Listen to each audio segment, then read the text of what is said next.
a correction back to the 200-day moving, the 200-day moving average would be roughly about 10%-ish, 10, 11%. So that's not going to be, a lot of people are going to be calling us like, Mike, Adam, is this the big one? Right? Are we talking about? But can you imagine just if we go back to the April lows, just where we were in lows of April, that's 26% lower just to retest the lows of April. Right? And talk about that for a second, because a test of the April lows isn't something completely out of the question here, right? No, Technically, not at all.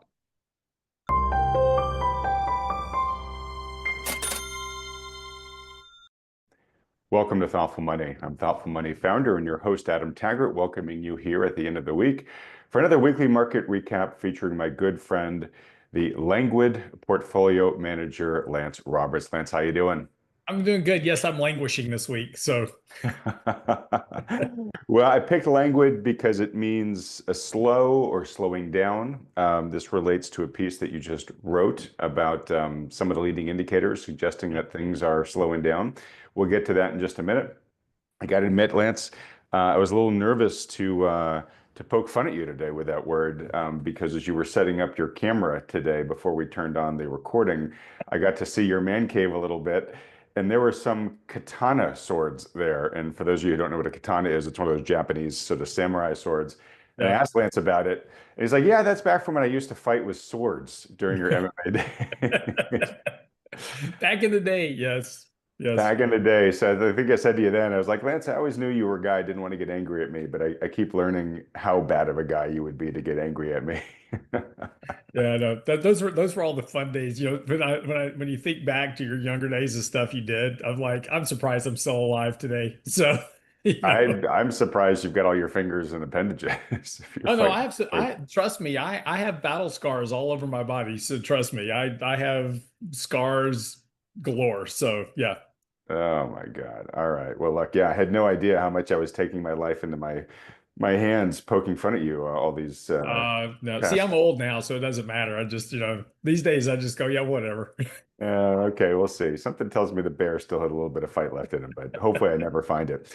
All right. Well, look, fair amount to talk about this week. Yep. Real quick, let me just remind folks that the Thoughtful Money Fall Online Conference is coming up real fast. It's going to be Saturday, October 18th.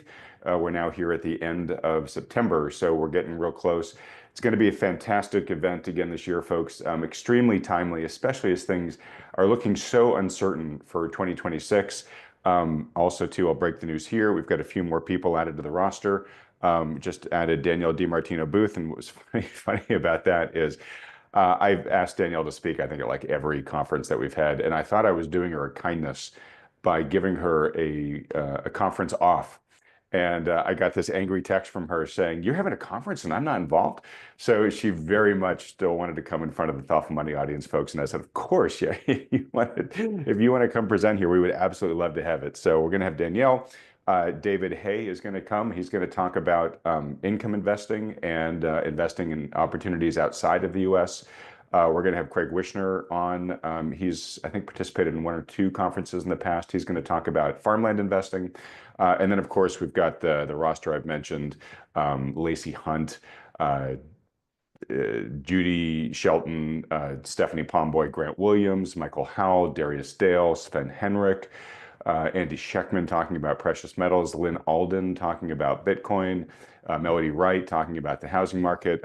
It's going to be just fantastic. So if you haven't bought your ticket yet, really go do it like right now so that you lock in our early bird price discount while it's still there in its last few days. To do that, just go to thoughtfulmoney.com/conference.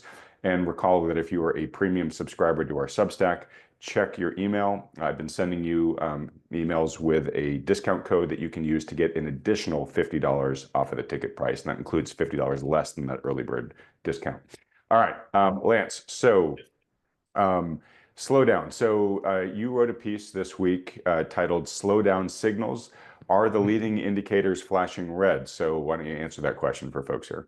Well, this is, kind of just the ongoing debate that goes on, right? Recession, no recession, recession, no recession.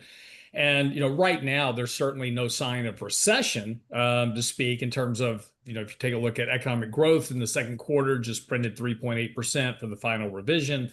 Again, you have to take that with a big grain of salt, because Right. a lot of that 3.8% was simply a function of the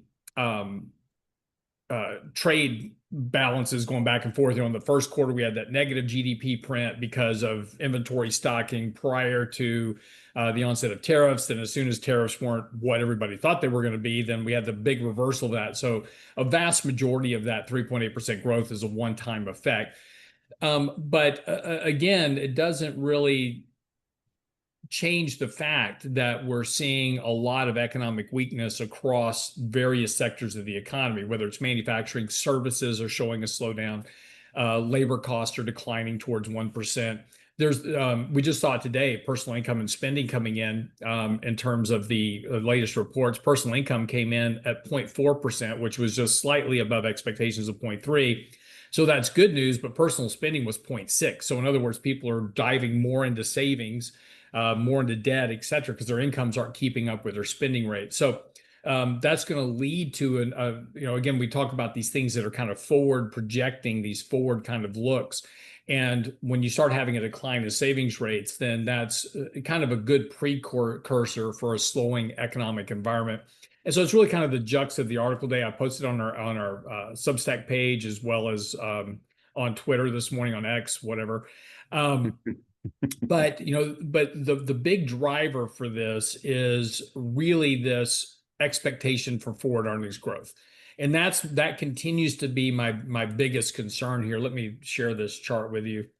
Yeah, and as you're pulling it up, the reason why you care so much about it is because, as you always tell us, it's really future earnings are going to dictate where asset prices go.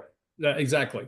It's a very, very high correlation between the two. And again, and it's also just how investors operate. They're looking forward. They're saying, well, I can afford to pay 24 times earnings today on a forward operating basis because earnings will catch up with me. But look at this chart for a second. So this is the gap between the Mag 7 stocks and the bottom 493 in earnings growth. Okay. Hey, So can you just magnify that a little bit? Sure, absolutely. Trying to be as sensitive of our folks who we're readers. Yeah. Like me. Like you. Is that better? Yeah. Okay.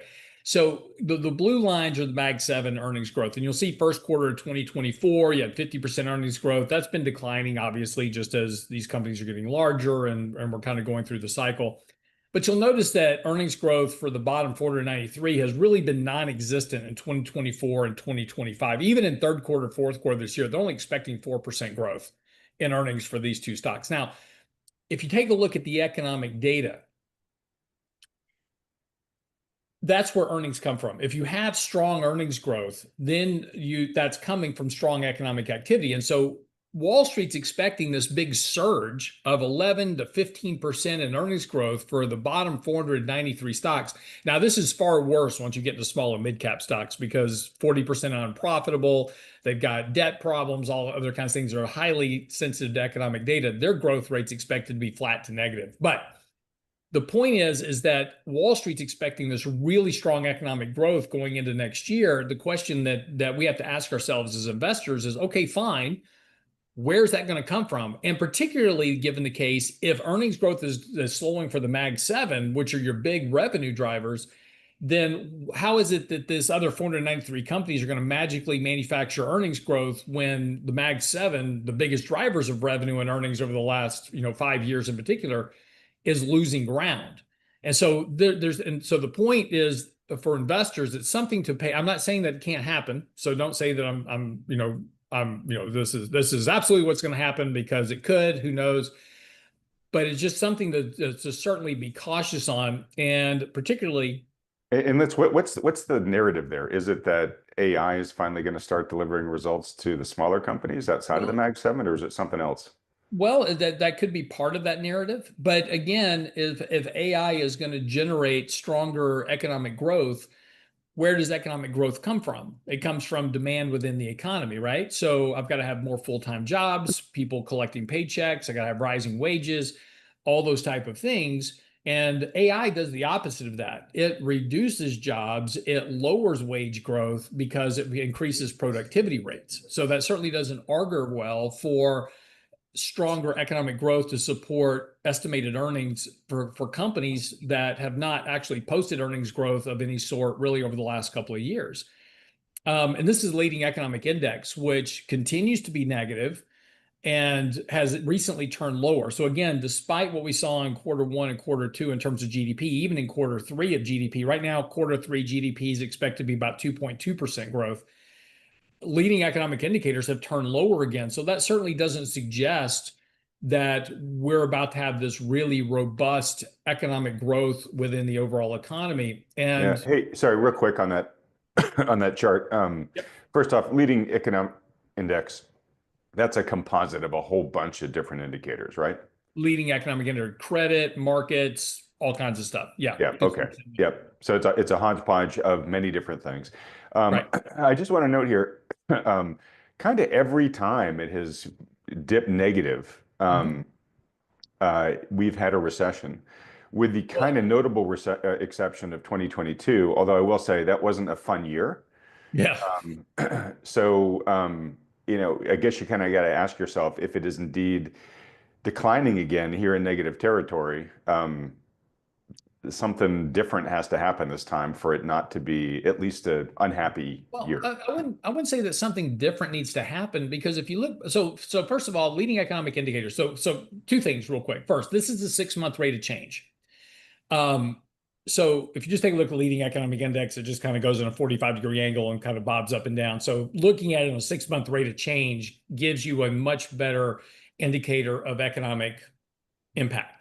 And historically, going back through history, excuse me, a negative downturn of consequence in leading economic indicators has always been in conjunction with a recession. So to your point, though, 2022, we did not have a recession, even though it wasn't a fun year. And the difference was between 2022 and every other recession period was that we had this massive influx of capital in the markets, zero interest rates, quantitative easing, just all these stimulus checks to households. And we built up that huge, big wad of economic activity that is still kind of working itself through. And so we've now gotten to the end of that. And so the issue now is the leading economic indicator going to start registering? And again, I don't know the answer to this, but given the historical function of how the leading economic indicators work relative to the economy, with no more stimulus and all this other stuff supporting economic activity, and we're starting to see investors, capital run out of the economy, lower employment growth, those type of things, are the leading economic indicators about to start going back to functioning properly? In other words, in 2022, they didn't function properly because of these one-time anomalous impacts on the economy. Now the economy is returning back to normal, which means that the indicators should start to return back to normal. We'll see. And again, I'm not making a prediction that, we're about to have a recession, but what this does suggest is that the economy is slowing down. It's not accelerating, which does put forward expectations at risk. And when you look at CAPE at 40 times earnings right now, you've got to pay attention to what's happening with the economic growth rate. So totally great. And I think you're making my argument for me, which is we actually had an explanation in 2022 that there was something different this time, that this might not be commensurate with a full recession. And your answer there was we had all this stuff still sloshing around from the COVID rescuers. Right. Now that we don't, you got to have another explanation to say, all right, well, if this continues to drop further into negative territory, we're not going to have a recession because of special case X. That's really all I'm saying. Yeah. And you're right. And that is correct. In other words, you need something that's different this time versus previously when these economic indicators work. And that's the same thing with the yield curve. And a lot of people are like, oh, the yield curve inverted, we're gonna have a recession. No, the inversion of the yield curve is not the recession signal, it's the uninversion. And so we've had an uninversion of the yield curve that typically precedes slower economic environments. There's a lot of reasons for this economically, but uninversions of yield curves are typically where you start seeing slower economic growth. And remember, we might be in a recession early next year, but won't know it for a year, right? Until it shows up in the gray bar after it gets dated, right? So, the kind of the key to all of this is paying attention to these indicators and what it suggests. And as I was just saying a second ago, this is the percentage of total employees. So you take a look at all employees, that are employed, right? This is not the working age population. So are you employed? Yes or no? Okay. How many of you are working full time? And that rate is dropping. And you only see that in slower economic environments. And there's a decently high correlation to economic growth versus, the employment levels. And it makes sense. Again, if I have a full-time job, I have benefits, I have healthcare insurance, I can take care of my family, I've got some discretionary income. If I'm working 3 or 4 part-time jobs, I probably don't have a lot of excess discretionary income to support the economy, right? So I think that's the thing this is one of the things that I pay the most attention to, is Yeah. continuing to watch what's happening in employment because of its impact. Consumer sentiment is also very important, and that's clearly not going in the right direction. So, we had this big surge in consumer sentiment, during all that kind of COVID stimulus and things like that. But that's all starting to work itself out. Consumers are becoming a lot less confident, both on current conditions and forward expectations as well. Can I ask you a really high level question here? Sure. So it's a little easier to see in some of the other charts, but I think we can see it here. I can go back to a different chart if you want. No, it's fine. So the last pronounced recession that we were in was the Great Recession, right? Right. Which was 2008 through, I think, spring of 2009 officially. Yeah. Yes, we did have a recession during COVID, but it was literally a blink and you miss it recession. You can almost not see the gray line here. Right. Right. So Fastest recession in history. yeah. So kind of for all intents and purposes, we haven't had a recession now for what, 16 years? Yeah, Right. effectively, yes. Well, Yeah. again, if you don't count the pandemic, which is Yeah. kind of an oddball thing because it wasn't a natural recession, it was a man-made one.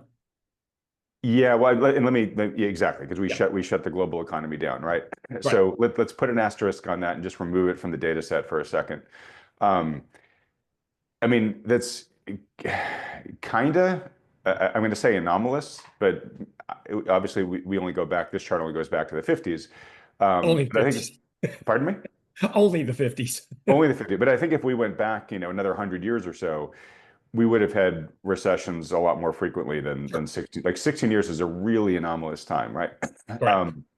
And my thesis here, you tell me if you disagree. I don't think it's because the economy just magically, became more resilient.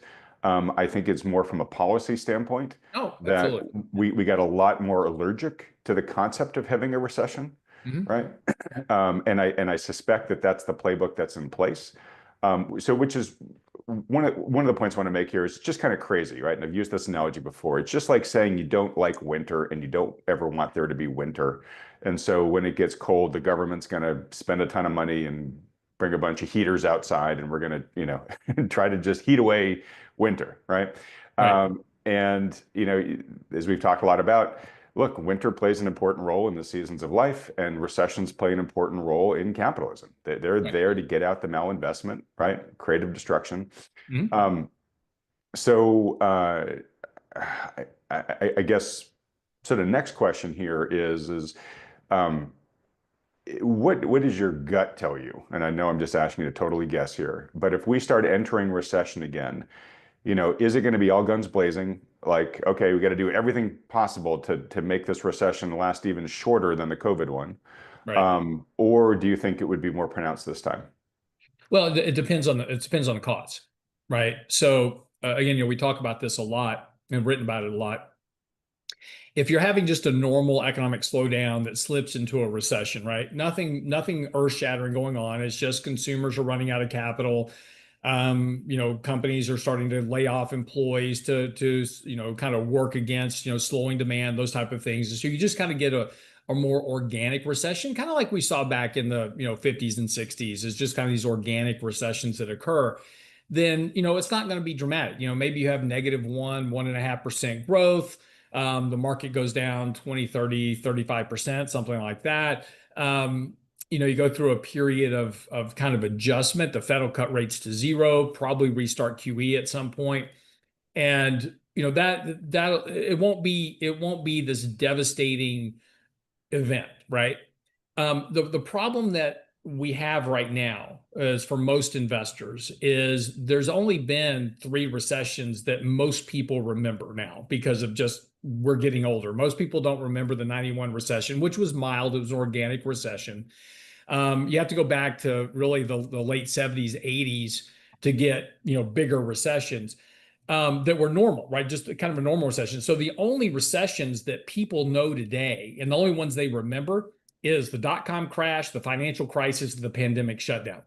Yeah, That's and it. sadly, in terms of like professionals, That's all they remember a too. lot of them don't even remember the dot-com crash anymore. I Exactly. mean, Well, no, exactly right. talk to a 40-year-old, they don't remember it very much. Absolutely. Yeah, no, that's absolutely right. But that's also the dangerous problem here. And again, this is why, I push back on narratives a lot of times with people is like, oh, we're about to have a 50% plunge in the market. Yes, it's possible. It is entirely possible we could have a 50% decline in the market, but you need an event to make that occur. And that event is going to have to be credit related at some point. And there's certainly some things that are popping up. We're starting to see some issues in the credit market. Yeah. Not anything major just I'm going to yet. ask you about Tricolor in a second. So yeah. Right, right. I was just about to mention that. So you got Tricolor going on, but while that's an important deal, it's not the size of like the subprime prices. Right. So It's not a Lehman. Yeah. correct. So, so the point is that we've got to be careful extrapolating the word recession to meaning a financial crisis of some sort, because a normal economic recession, which should occur, should be allowed to occur, should happen on a more frequent basis, in my opinion, to keep the economy healthy and going, because it resets debt levels. It does a lot of things. You allow bankruptcies to happen. You allow companies to go out of business. It's not the end of the world. It's actually healthy. Um, but you need for that, again, we just have this psychological link to every recession. The R word is the next financial crisis, and that's not necessarily the case. So I think we've got to be careful as investors is not to make our investment decisions based on every recession being a financial crisis. Even Yeah. though it could, again, there could be an event. I mean, Tricolor may be, just the needle in the haystack. And like we saw in the dot-com crisis, it was Enron. Sorry, yeah, during the dot-com crisis, it was Enron, and Enron was a fraud, and it was and completely kind of blew up. But then we started figuring out it wasn't just Enron; it was WorldCom, it was Lucent, it was Global Crossing, it was all these other companies that were involved, and that's what fueled that return to rationalization of what was going on during the dot-com crisis. So again, Tricolor could be that. Maybe there's a whole lot more out there. We don't know that yet. So okay, good answer. I agree with that you said. Let me flip it though from Sure. investors to the folks that are running the economy, right? Our politicians, essentially, right? I think they have gotten to the point where in their mind, recession is it's an intolerable thing. I guess this is Right. kind of my question, where I don't think if they would be like, oh, this looks like a garden variety recession, and we're just going to let it play out over the next couple of quarters because that's healthy for the economy. I think they're going to react as all hands on deck. Hmm. We can't let this happen. This is terrible. People are starting to lose their jobs. Yep. I think we have a president in the Oval Office who loves to use the stock market, as a personal scorecard. Hmm. And so, I guess my question to you do you suspect that what do you suspect their reaction function would be, even to the beginning of a garden variety recession? I think it'll be exactly what you just said. I think that, and again, it's not just the current president that uses the stock market as a scorecard. Biden did it. Obama did it. Oh, sure. I mean, but I Every mean, honestly, Trump, he beats yeah, that drum. I mean, more than yeah, yeah, anyone. of course. But But yeah, they all every president does it, and of course you would, right? It's like, hey, our stock market's at record highs. That's great, right? That just shows the economy's healthy. We're booming. It's a good marker. But no, absolutely. After the financial crisis, our policymakers have gotten addicted to what they can manually factor into the economy. The Fed's going to immediately return to QE. They'll immediately, Jerome Powell always kind of laugh. Jerome Powell says, we're not ever going back to zero interest rates. BS. As soon as you get a recession, you'll be at zero interest rates. The first sign of if Tricolor shows up as a bigger issue with a credit crisis and starts to impact one of your member banks like Goldman Sachs or JP Morgan, your rates are going to zero. Let's be honest. and, and state the card. But we've gotten used to this. Don't be surprised if we get into another downturn in the economy that regardless of who's president, whether it's President Trump or whoever's the next president, don't be surprised if there aren't immediate calls for checks to households again because they I saw think what there, that I think did. there will be. I think that's a Absolutely. guarantee. Will we do it? Who knows? But I feel comfortable sticking my neck Yep. out and guaranteeing that will happen. I, There will I, be and calls for it from Congress and from the people themselves. Absolutely. And it'll be from the right, it'll be from the left, it'll be from everybody in between because what they saw is that they could stimulate economic growth. And all of a sudden they could quell that recession, they could make people happy, they could buy the votes that they needed to stay in office. So you've now established that MMT playbook, modern monetary theory playbook, into the policy making decisions coming out of the government. And no, to your point, I do not think that changes. And I think Okay. that'll be the first thing we see if this economy does actually start turning out. And if we turn into a mild recession, maybe they don't go extreme. But if there's any sign of a credit problem, particularly with the major banks, immediately they're going to go to that playbook. Yeah, That's my opinion only. Of course, you may yeah, disagree. I personally, and two guys' opinions, but I personally think the moment that we start seeing job losses on a monthly basis, more than 1 month in a row, you're going to start getting a freak Calls. out in Congress about this. Yeah. Yeah. Okay, so here's why I'm asking all this, right? So there's a price to that, right? Because it Mhm. begs the question, well, why didn't we just do this all along, right? If it's easy just to intervene and make a recession not arrive, why don't we do that, right? Nobody likes Right. winter. And from my perspective, the cost is, I mean, at the end of the day, it's wealth equality is the cost. It is the purchasing power of the currency is paying the price, and you are at the same time um, making money by less, so everybody gets hit with an increase in cost of living, but generally you're goosing asset prices, and those are owned very on a very concentrated basis in a relatively few households, right? Right. So that's been the price that we've been paying. Now, inflation, what's the Gilbraith comment? It was the tax that not one man in a million, could see. Now I think we are a little more attuned to it, given the big jump we've had in cost of living recently. So maybe it's becoming a little bit more of a limiter. But it is interesting. I look back on those charts you just had, and there were a whole bunch of other recessions there. Yeah. And they could have decided to do something like this, but they didn't. What do you think kept them from doing it back then? Was it a respect for the purchasing power of the currency? Was it because the currency was tied to something physical and they just couldn't do it because it wasn't a fiat currency? Like, why didn't they take that presumably low-hanging fruit?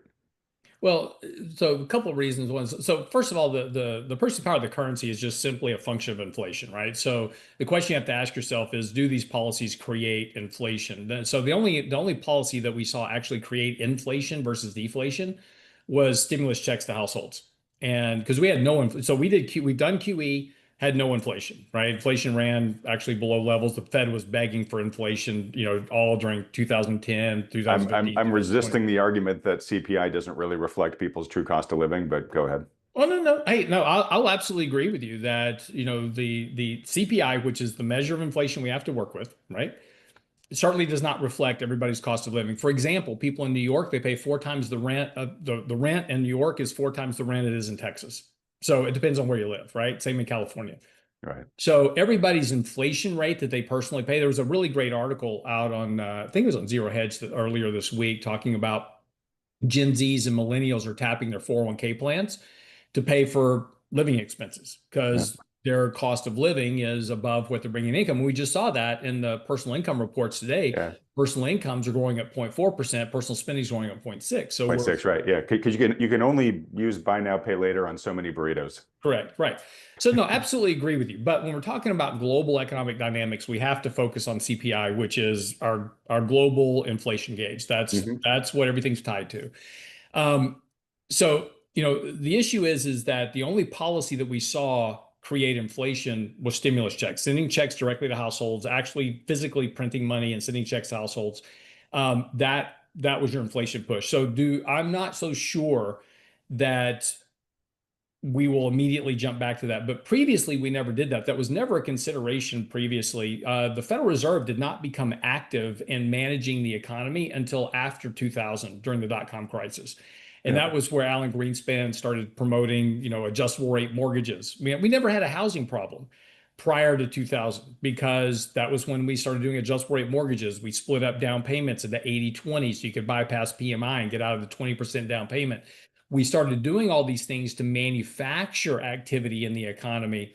And then the politicians go, hey, we've never done this before, but this is working. We like this. And so now Right. you've ingrained this, but it was never a consideration for the Fed was, previous to really the turn of the century, the Fed was this very quiet organization. Nobody knew who the Fed chairman was. Nobody knew who Fed members was. If you ask anybody in the 90s, like, who are the Fed members? They couldn't even tell you the chairman was, Yeah, much that's less right. board More people members, could which tell you FOMC everybody members knows. now than ever in history. Yeah, Yeah. exactly.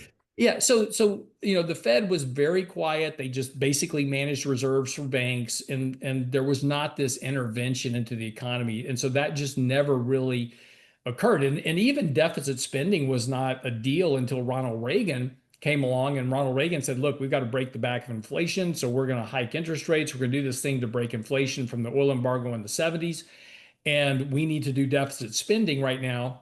To get employment going again. And so they did deficit spending, created 9 million jobs and got it going. And then the problem is every other president after that goes, hey, if a little deficit spending is good, how about a little bit more? Right. Well, so And we're getting to the heart of my yeah, question, which is, so was there a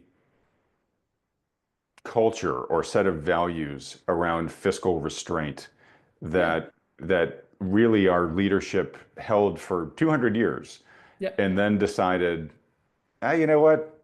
Let's loosen it a little.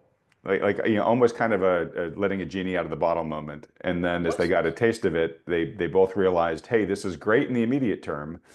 And also, I'm beginning to see it create some issues down the road, but I can paper over those for the rest of my tenure and then get out Yep. of here and let No, someone else deal with it. absolutely. You go back 200 years how the country was founded, and you kind of look at, each, kind of Congress over time and policies. Again, we used to vote on spending bills one at a time. So if you wanted to do a spending bill for agriculture relief, whatever, you voted on that bill, and then you voted on another bill. And so it's kind of like mission creep that happens. And so you do one thing, and so during World War I, we started voting on bulk bills, and that was supposed to be a temporary thing. And then once the war was over, supposed to go back to just managing, the purse as it was meant to be, done by Congress, voting on one bill at a time. Of course, once you do that, it's like, oh, this is so easy. We'll just do this going forward. And those things kind of lead to each other. And so over time, yes, that very conservative kind of monetary nature of the economy has slowly been whittled away for ease, for expediency, for better outcomes, and these type of Yeah. things. And that just has just continued to kind of just layer upon things over time. And it's worked for so long now that this is just the way we do things now. It's like, look, Well, and when was it's the also like you can't do things differently without a massive cost, right, right? right. But when was the last time we actually passed a budget in Congress? Yeah, You know? forever ago. Yeah.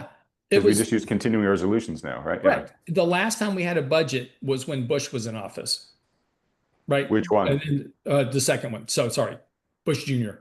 But yeah, when Obama took office, that was the last budget we ever had. And during his entire tenure, during Trump's tenure, Biden's tenure, and now we don't, every time we come up to a debt ceiling, there isn't even a discussion of passing a budget. We just pass a continuing resolution, which then the problem with that is that every continuing resolution takes last year's spending, adds 8% to it, and that's the new budget. So we're just increase. This is why spending continues to double every 8 to 9 years. Rule of 72 is because of these continuing resolutions. We're not actually doing anything to cut spending. Yeah. All right. Well, look, sorry to go on this aside, folks, but I think it's No, really it's important just important. at a very high level. Yeah. And hearing, us talk about this, to me, it really does feel like the journey of the addict, right? You take something you probably shouldn't take, and it makes you feel great in the immediate term. Mhm. But the more you take it, the more the withdrawal period afterwards, the Mhm. more pain it has. And then if you want to feel good again, you need more of it to get back up to where you were. And then you eventually end in a point where you're like, I can't not be taking massive doses of this all the time, or else the withdrawal I go through is like, Yeah. terrible, almost near Yeah. fatal. But to your point earlier about the wealth gap, I mean, this is household net worth by percentile group. So this is different than equity ownership. This actually includes houses. But you get the same idea that, the big bulk of wealth gains has been for the top 10% of the economy. The 50, the kind of the 50 to 90th percentile has done okay since 2020. We've definitely seen some wealth improvement there. The bottom 50% has had some improvement, but not a lot because they don't participate in the stock market. They've seen their wealth has increased really as a function of real estate increases. In other words, their home values have increased. In the bottom 50%, that's mostly their house. They don't have a lot of investments.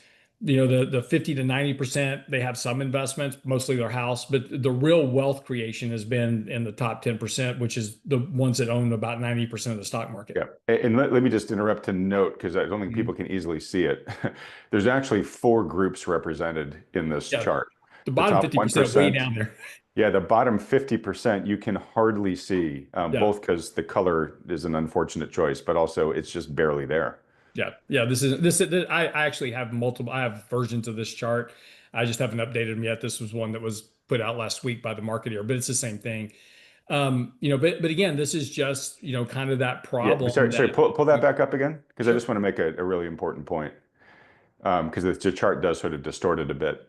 Um, so if you take the two top tiers there, right, the top Mhm. 1% and then the next 9%, so you add them together, it's the top 10%. Yep. Do the quick math there. They own, it's net worth, right? They own Yeah. what? 75%, almost 80% of Yeah. total net worth? Yep. Yeah. So when we talk about assets being unfair or unevenly distributed, I mean, it is extremely lopsided and only getting more so. Yeah. And again, this is because of the choices we've made. Again, monetary easing, zero interest rates. If you have assets, right? If you had wealth to start with and you were investing in the markets, this has been, since the turn of the century, this has been some of the best financial history ever for the Right. markets. Because to kind of the core of my point here, Mhm. I mean, you have had the folks running the system doing everything they can to help you. Yeah, And sadly, not that many people are in that boat on a relative basis, right? that's right. So the whole Unfortunately. power structure has been supporting essentially the top 10% or top 30% or whatever you want to say there, right? And that's why I'm so adamant about getting people to save and invest money. It's easy to sit around and complain about, well, they have all the money, go kill. It's very interesting. I just saw a survey that was out 2 days ago, and they went and interviewed a bunch of kids. 46% of the kids said that socialism is a better system than capitalism. I have that here to talk about with you. Yeah. Okay, so I can't remember the exact numbers. So thanks for having the exact numbers, but it's an overwhelming amount of these young kids say, "Oh, socialism would be a much better system." I have lived in socialist countries. It's not. But even if you look at just socialism as the way it operates structurally, it create wealth. And the whole reason that young people are rebelling against capitalism is because they feel they're being ostracized by the system. Oh, the wealthy have all the capital. I don't have anything. So we need a different system to take the capital from the wealthy and give it to me. Socialism doesn't work that way in reality, but it sounds nice in a thesis.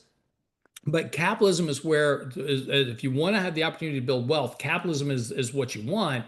You just have to learn to participate with it. And unfortunately, this is why, when we have our conversations and our rants and those type of things, I always get a lot of, hate emails and comments. It's like, oh, you don't understand. It's like, yeah, I do understand. I've been where you are. I was young once, and I took the steps necessary to participate in the capitalist system. You can too. You just have to want to do it. And it's easy to point fingers and want these other things to be given to you. But anything that's given to you always has a bigger cost than what you go out and earn for. And Yeah. it's unfortunate when you look at these statistics. So yeah, 90% of the people, have all these assets. Look, there's a lot of young people right now that are making a ton of money in the markets. Now they're probably going to lose it all in the next downturn because they're speculating on wild, crazy assets. I wrote a piece this week for a daily commentary talking about perps, which are these perpetual options.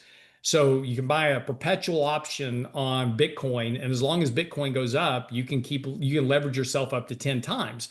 So that's great, right? So if you have a perpetual option on Bitcoin for $500 and it goes up 10%, you make $5,000. The problem is at some point it goes down 10% and you're completely wiped out. And that's going to happen to a lot of these young kids that are speculating in the market. So, it's important. This is why we talk so much about risk management. It's boring. I get it. Selling stuff when it's overvalued doesn't make any sense because it's just still going up. And why not just be invest these assets that are just going up? I get it.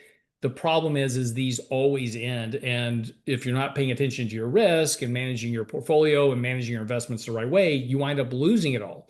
And this happened. We saw this in 2022, just recently. Everybody's forgotten about 2022, Yeah. but all these young people that had the tiger by the tail lost 90% of their values. Yeah.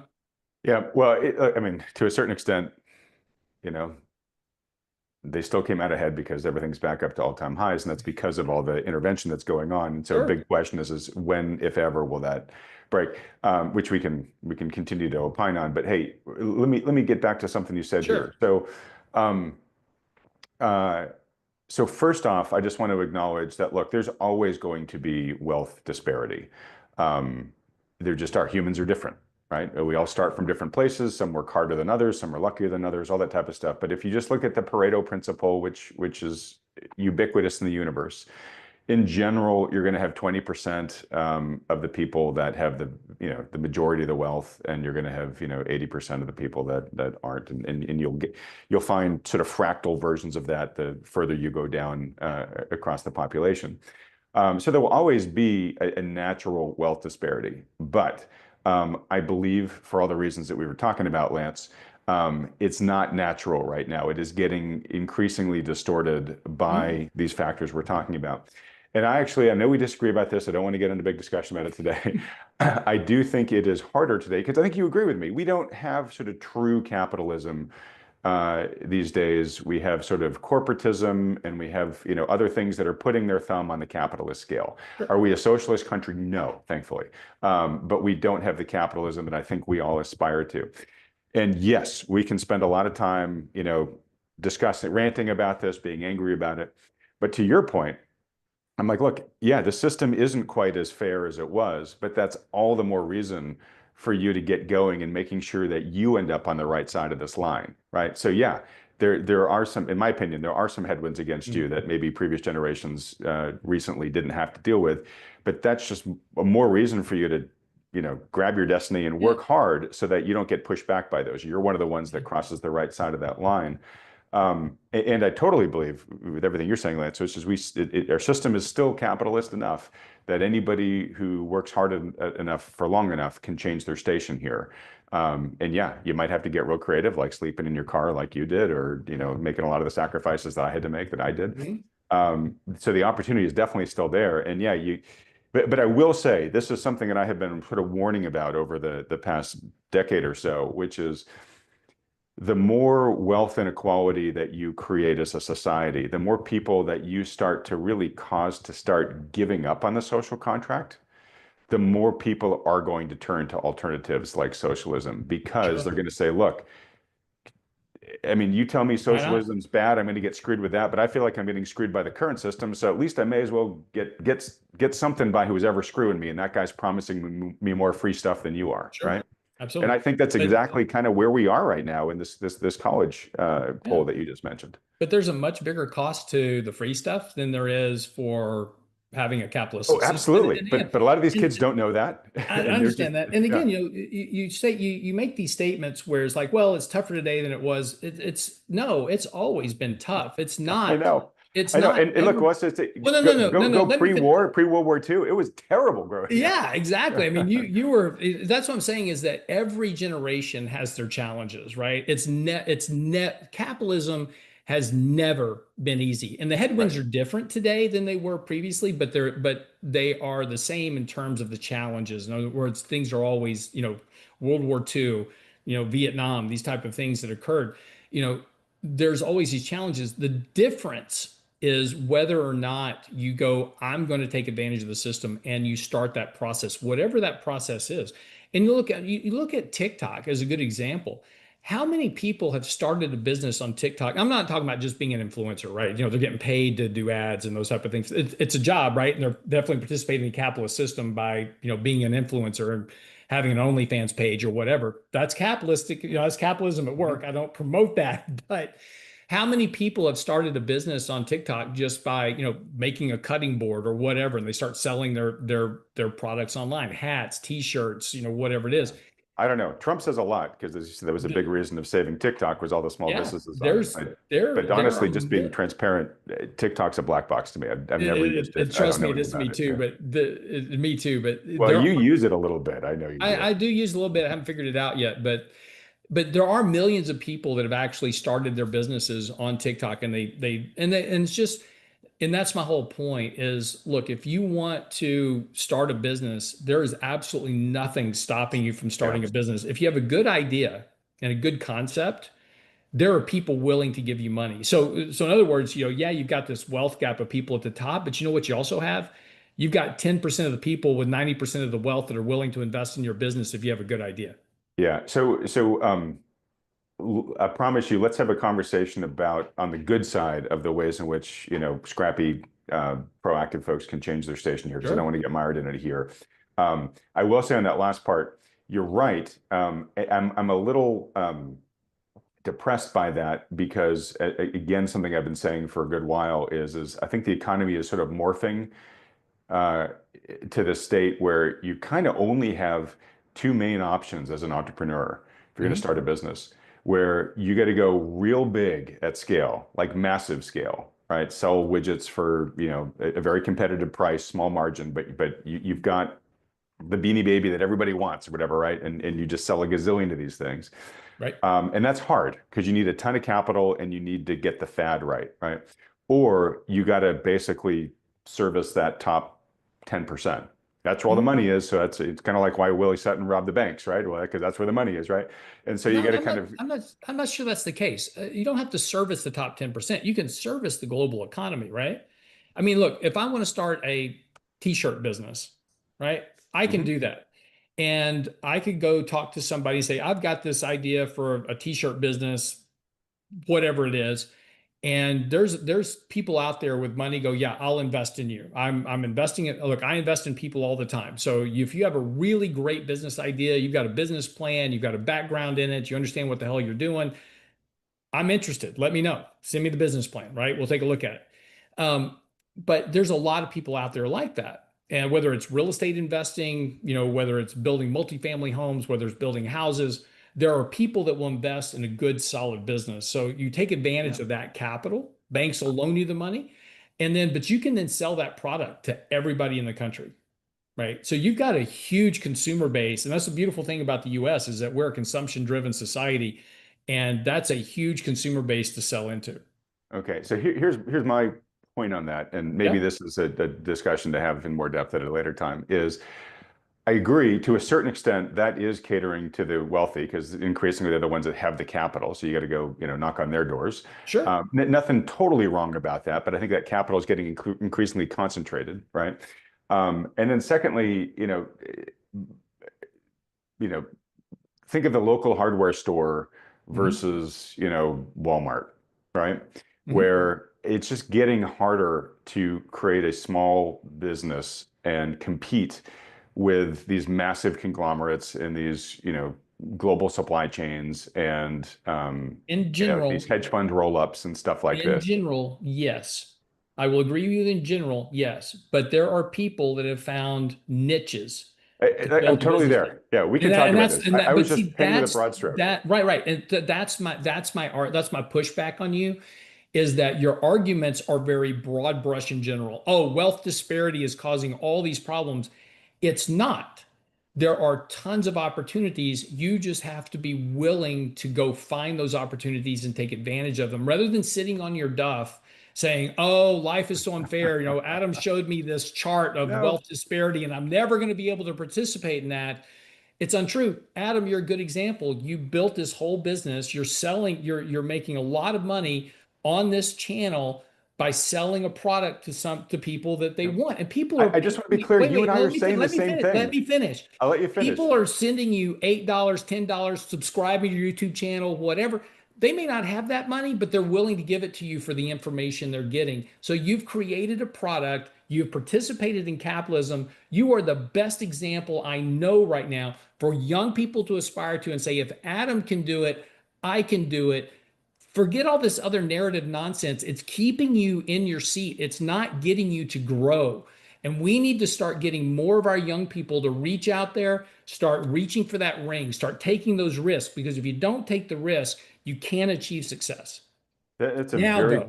it's a very kind thing. I just want to underscore, you and I think, are saying essentially the same thing, which is there is opportunity out there. And I think we both want to encourage people to get there. And remind me after I say this, there's something really nice about some feedback that we've gotten about us in this Yeah. weekly market recap. Um, I do think so. What I do is I do think things are challenging, and I want to make sure people are eyes wide open about the Sure. challenges, and then use that to fuel their okay. Well, I better not wait for this to get handed to me because the system maybe doesn't work the way I initially thought it was going to, and I got to get off my duff and I got to work, more creatively like this because there is opportunity. And honestly, I think kind of in a world of AI, um, those that embrace this hungry, proactive entrepreneurship, that may actually be a really key successful competitive differentiation going Yeah. forward in terms of how where you end up. So, anyways, I think in many ways we think the same way here, Lance. Yeah. And again, that's why I said like maybe we'll do maybe not a rant, but we'll do a show at some point in the future that's about like, hey, okay, you're 25 years old. Here's all the things that we think you should do, right, to advance your station if you're still. But one thing Yeah. I do want to note is I think it's important to talk about this stuff because I don't think this is what kids are being told growing up No, in our education system. They're stepping out into a absolutely. world. Yeah. Well, it's not what they're getting from the mainstream media, which is all about, everything is bad. They definitely don't get it in terms of, mentorship from other people. And again, you know how many times I've failed trying to start my business? I mean, nothing is easy. And like we've talked about before, the difference between success and failure is those that are willing to try again after they fail, Yeah. because you're going to Correct. fail. You're going to start businesses and you're going to fall flat on your ass. You're going to go talk. I cannot tell you how many doors I knocked on trying to raise capital to start my first business and all the hoops. Quick story. I was 22 years old. I wanted to start a no, sorry, a fitness business. I wanted to create like the next Gold's Gym 24-hour fitness type thing, right? Yeah. And Except with swords. except for sorts, yes. Yeah. So I had this idea for a corporate health and fitness facility, 15,000 square feet, all the equipment, we were kind of doing stuff way ahead of the time, nutrition, counseling, all kinds of stuff. And I went to the bank and I said, I need to borrow $1 million. I'm 22 years old. I don't have a job. I just graduated from Mhm. college. And the bank goes, yeah, no, we're not Yeah, going to give no. you $1 million. And I'm like, okay, but I tell you what would it take to get you to loan me the $1 million? See, and this is the difference where most people quit. The bank says no, so you go, okay, well, that's not going to work, so I quit, right? So I kept going back to the banker saying, okay, well, tell me what would I need to have in hand for you to loan me the $1 million? And they go, well, I need you to have some signed contracts for at least $50,000 worth of revenue. I said, no problem. So I went and talked to the leasing company of the building I wanted to lease. It was a big strip center in this town. And I said, I need access to this space. I can't rent it from you right now. I'm working on the financing, and you're not using this facility. And this is like an empty strip center, right? The ceiling tiles are hanging down. There's Mhm. concrete floors. Half the windows aren't even installed yet. I said, I just need to use the space here to pre-sell some memberships to this fitness facility that's going to be here. And surprisingly, they said, okay, yeah, you're not going to hurt us. I set Mhm. up a table. I put out signs out front. I said, fitness facility coming soon, listed all the aspects, and I sold $50,000 worth of memberships, pre-sale, money in the bank at the bank. So then I went back to the bank and I said, okay, there's your $50,000. And the banker's, well, you know, I can't quite do the $1 million loan yet. I really need to see you have a corporate sponsor. And I was like, fine. So I went out and started talking to the big corporation that got Dow Chemical to sponsor me. And so Dow Chemical says, yeah, if you ever get this thing up, we'll offer it to all of our employees and they can come work out at your facility. I'm like, awesome, great, sign a contract. They took it back to the bank. Bank says, well, yeah, that's getting pretty close. We're not there yet. You need to have some investors that have some capital. So I'd go out and find me 3 investors. And, so I went and talked to everybody. Everybody's like, no, that's never going to work. That's not going to happen. I got turned down over and over and over again. Finally, I found 3 guys that said, yeah, I'll invest money into the business. So I sold 40% of the business to them for capital, took it to the bank, and the bank finally just said, fine, here's $1 million. You can go build your business. I'll give And you $1 so million just to get out of my face. Yeah. it was pretty much the case. I just kept beating them down until they couldn't say no anymore. And that took a year and a half to do all that. And could you do that again today? I don't know. Banks are different. But my point is that we built the facility, it operated, it functioned, it made money, it was fantastic, it was wonderful. But there were so many challenges to get there. Now, how many people do you know would stop at every little failure? That every time I got turned down for something, how many people would normally stop versus keeping going? And that's the difference. And that's what I'm saying about capitalism. Capitalism is not easy. If it was easy, everybody would do it. And that's why people are voting for socialism, because that's the easy way. Just give me free stuff. But there's a huge cost to that. And if you think wealth disparity is bad now, wait till you have socialism. It gets really bad. Well, it's crazy because none of the people that are saying I prefer socialism to capitalism, yeah, actually go live in a socialist country, right? Exactly. There is no little Miami in Cuba, right? Exactly. We got a little Havana in Miami in Florida, but we don't have. Which is hysterical, because part of that article is like, we want to be like Cuba. Have you ever been to? I've been to Cuba. You don't want to live in Cuba. You think poverty's bad here. Wait till you go to Cuba. Yeah, I have some friends who just went about 2 months ago, and they came back kind of shell-shocked. Yeah. They were like, it was a cool experience, but they were just like, oh my God. Yeah. Yeah. Yeah. So anyway, so the point of this is that, and to your point, Adam, is that I think the message that we have to get across to our younger viewers is that no matter what you want to do, you can do it. Just put together a business plan, have an idea, go for it. And look, you may fail. And every great success in the world has probably been bankrupt at least once or twice. Oh yeah, nobody ever gets it right the first time. Exactly. But you just got to keep trying at it. And if it's just wanting to build wealth, start building wealth. Just open up an account, start investing. We just rebalanced our accumulator model yesterday. We swapped out some positions in our accumulator model to lower the threshold. So now you can actually build that model for about $1,500. Start with save up $1,500, go invest in that model, and just start contributing to it every month, right? Yeah. Stick $500 a month in, or $100 a month in, whatever you got. But just start doing that and make that part of your system. And that's how you build wealth. Just start, instead of complaining about the system, start participating in the system and start doing what it takes to get to where you want to be. Yeah. So like I said, you and I are in agreement about all this. Yeah. One thing I will say to your inspiring story is, I actually think, I don't like the reasons why this is the case, but I actually think it's probably substantially easier today to get at capital as a scrappy new entrepreneur. Oh, yeah. And one of the reasons for that is, one, capital is concentrated, right? So you got a lot of rich guys who just have a ton of money. They're trying to figure out what to do with it. They're looking for business opportunity. You're actually helping them by bringing them an idea. And sort of similarly with the banks, especially as we're going back into an easing cycle on rate cuts, that's going to, banks, their job is to lend, so so anyways, absolutely be easier for you to follow that type of path that Lance just laid out. Yeah. No, it is. And today it's interesting right now because, you've got so many hedge funds that are out there, so many private equity firms. And this is one of the things we talked about previously, Adam, is about this push to put private equity into like 401k plans and stuff. Yeah. That's a huge negative. We should not do that. But for younger people, it could actually be a good benefit, because these companies, these private equity companies, are going to be sourcing out every form of capital that they can find to fund deals. And they're going to be needing deals to put into these funds to do that. So if you've got any type of reasonable idea, I mean, I just read a story about a guy who bought an industrial manufacturing company. He had no ties to this company. He just went to a PE company and said, "Hey, if you'll give me the money, I'll go buy this industrial manufacturing plant and start running Yep. it." And they gave him the money. And so, it's just we're in that cycle right now where actual getting access to capital is really much easier than it's been in a long time.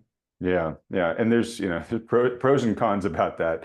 A lot of malinvestment probably gets funded, but again, if you're the scrappy entrepreneur, Yep, you can change your station through it, right? Okay, correct. so let's move on. But real quick, I did just want to note, I have been getting more often than not recently, Lance, just really nice comments from people, both via email and sometimes in the comments of these YouTube channels, and sometimes in DMs on X, about people who have just said, "Hey, I've really appreciated what I've learned about investing from this channel, and especially from these weekly market recaps with you, Lance." And that really is the best feedback that I can get. I mean, this is a mission-driven business. That is the mission. But I'll tell you, Lance, I mean, some of these people have like taken snapshots of their portfolios and said, I didn't really know much about investing, but I've learned a lot from you. And man, I've had such a great year. And they'll show me their portfolio returns for the year, which are amazing, and I'm so happy for Yeah, them. But part of me too is like, oh my God, like you're crushing me. yeah, Yeah.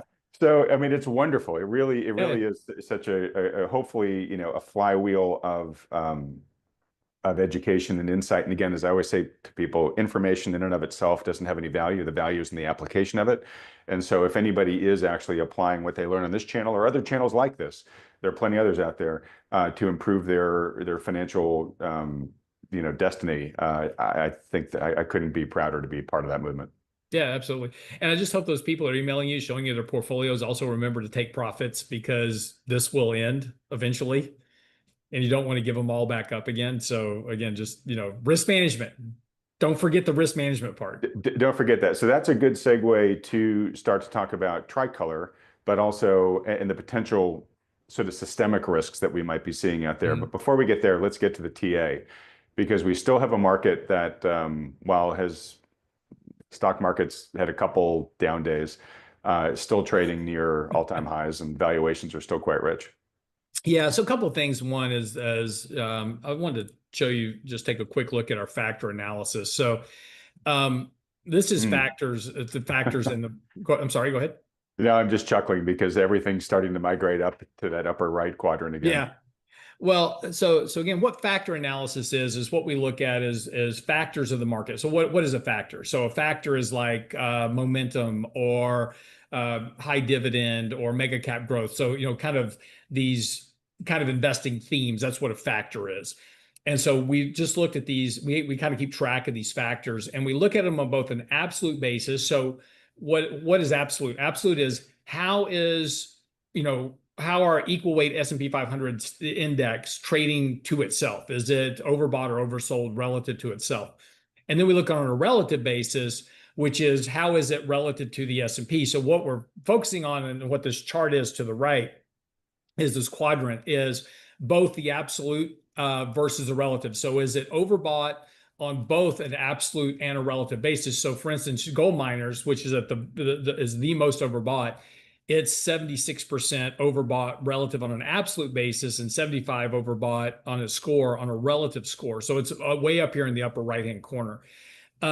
But again, it's not just them. It's ARK disruptive technology. You're going to get a theme here, right? High beta momentum, emerging markets, mega cap growth, momentum, S&P growth. So you'll notice that the things that are most aggressively overbought is all the high beta growth related type structures. And when you get these more massive extremes to one side, you eventually get that reversion. And where's that reversion going to go? It's going to go back to the stuff that's underperforming, like equal weighted, stocks. Mid cap growth has been underperforming. Is like may see a little bit of pickup there, but you're going to get stuff back to low beta, and that's going to be that defensive rotation in the markets when it occurs. And we're not seeing that just yet. But over the last couple of days, for example, in the small and mid cap space, we saw a lot of these high flyers like Bloom Energy, AEHR Systems, others take very big whacks. I mean, they were down, 10, 12, 15% in a day or two. and they just gotten, but these are the stocks that over the last month and a half have had, they're up 70%, 80% a month and a half. And so they're just giving back some of those gains. So again, just make sure that, again, this kind of goes back to the premise of just managing portfolios. To your point on the TA, we came down, we tested the 20-day moving average yesterday, bounced off that a little bit this morning. We're going to see if that holds. We're still within this very defined trend channel, holding right at the 20-day moving average. The concern here is we do have money flows declining. So even though we've got this bounce in the market, we have money flows declining. You still have this negative divergence in relative strength, negative divergence in momentum, all suggesting that the markets are getting weaker, not stronger. So you're getting a more narrow concentration of kind of what's driving the markets. And again, nothing wrong with that, but it does suggest that, there's a little bit of risk here. Also this week, next week is end of the quarter rebalancing. So a lot of this action that's going on this week is kind of ahead of that quarter end rebalancing. And then of course we're going to start October. So we're going to start to fire up quarter three earnings here pretty quick. So we'll start getting those reports coming in, but seeing a bit of jockeying in positions, kind of going into next week isn't really surprising. The thing we want to watch is if we take out the 20-day moving average, which has been really key support here, this kind of running trend, then the 50-day moving average is sitting right around 6450-ish, somewhere around there. And then you've got a pretty big gap before you get to any real support, around 6,200, then somewhere around 6,000. So, there's certainly some downside risk if we get a correction going. It's funny that 6,000 now feels like a painful correction, given that at the start of the year, it felt like a real stretch goal. Yeah, no. I mean, look, a correction back to the 200-day moving, the 200-day moving average would be roughly about 10%-ish, 10, 11%. So that's not going to be, a lot of people are going to be calling us like, Mike, Adam, is this the big one, right? We're talking about, but can you imagine just if we go back to the April lows, just where we were in lows of April, that's 26% lower just to retest the lows of April, right? And talk about that for a second, because a test of the April lows isn't something completely out of the question here, right? No, technically, not at all. It's not out of the question at all. And look, if you just look at this on a longer term scale, right? This is the kind of the interesting part is that if we kind of back this up, put this on a bit of a scale, so we can kind of look at this here. Let me take the money flows off here real quick. Okay. By the way, as you're getting rid of money flows, are you expecting money flows to go down as we enter October just because buybacks start getting turned off? It wouldn't surprise me to see them tailor off a bit more. I mean, they got very elevated during this recent run, so a reversion won't be surprising at all. I mean, that's just a kind of a function of it. Yep. So, but like I said, I want to keep things. If you start to keep things in perspective, this is the market going back to basically 2019. So here's the peak of the market in 2020. Here's that 35% plunge. That looks like a little minor correction now, right? It does. Yeah. This is 35%. This is 19. Right. And this is just because of the law of large numbers that's going on here. Go ahead. Yeah, no, I'm agreeing with you. Yeah. But so you take about a correction back to the April lows. That's basically nothing more than just this trend line that we've been running now for the last 5 years. So a correction back to trend would be nearly 30%. Now, if you don't think people will be freaking out about it, now that will not be a bear market. Okay. A 26% correction. Everybody's going, oh, you violated 20%. That's a bear market. No, that's not a bear market. You're still within a bullish trend going back to the 2020 lows. And more importantly, all the way back to 2009, actually. You'll still be in a bullish trend. You'll have a 26% correction from here, and you'll still be in a bull market. That's going to be hard for people to wrap their brains around. Yeah, which is crazy, just because almost kind of going back to my conversation about recessions, like, yeah, nobody likes to take a 26% hit, right? Yep. But in the course of market history, I mean, it's happened zillions of times. Correct. But this is my point about risk management. And I'm actually just writing an article for next week talking about RSI. And I went back and I looked at RSI, Relative Strength Index, going back to 1970. And I just marked out what RSI was doing at before every kind of previous significant, kind of market downturn, whether it was into QE or, Euro crisis, whatever. And Hmm. there's about a 26-week lag on a weekly basis between registering this. But if you just look at this, so this is when RSI hit a peak back in early 2020. And then, of course, your correction came in February, March of 2020. So Hmm. again, whenever you look at these peaks, kind of in RSI, you typically get corrective actions more often than not. And it's at least worth, and again, it's at least worth paying attention to because we're seeing a lot of the same, kind of evidence, in the markets right now, where you've got very elevated, peaks in RSI. The market's not really paying attention to it just yet. But Hmm. when you get kind of these negative divergences, that's again, just because you don't get the correction today, this is kind of my point. Everybody goes, oh, well, we're overbought, but the market didn't go down. It eventually will. It may not go all the way down to where you are today, but this is why risk management is really important. Because again, you don't want to wind up in one of these periods. This is one of those lag periods where the market had volatility and eventually you had the big decline that came in April of this year. But again, RSI was warning you had a big negative divergence. And RSI, it was warning you that there were issues coming. And then, of course, a lot of investors got sucked into that during the April decline. Uh, um, you know, I think there's nothing to this, but there was some chatter the other day as the S&P hit 6666 for the first time Huh? that, boy, wouldn't it be ironic if, the bottom of the market post GFC was 666 and then the Mhm. top turned out to be 6666, right? Yep.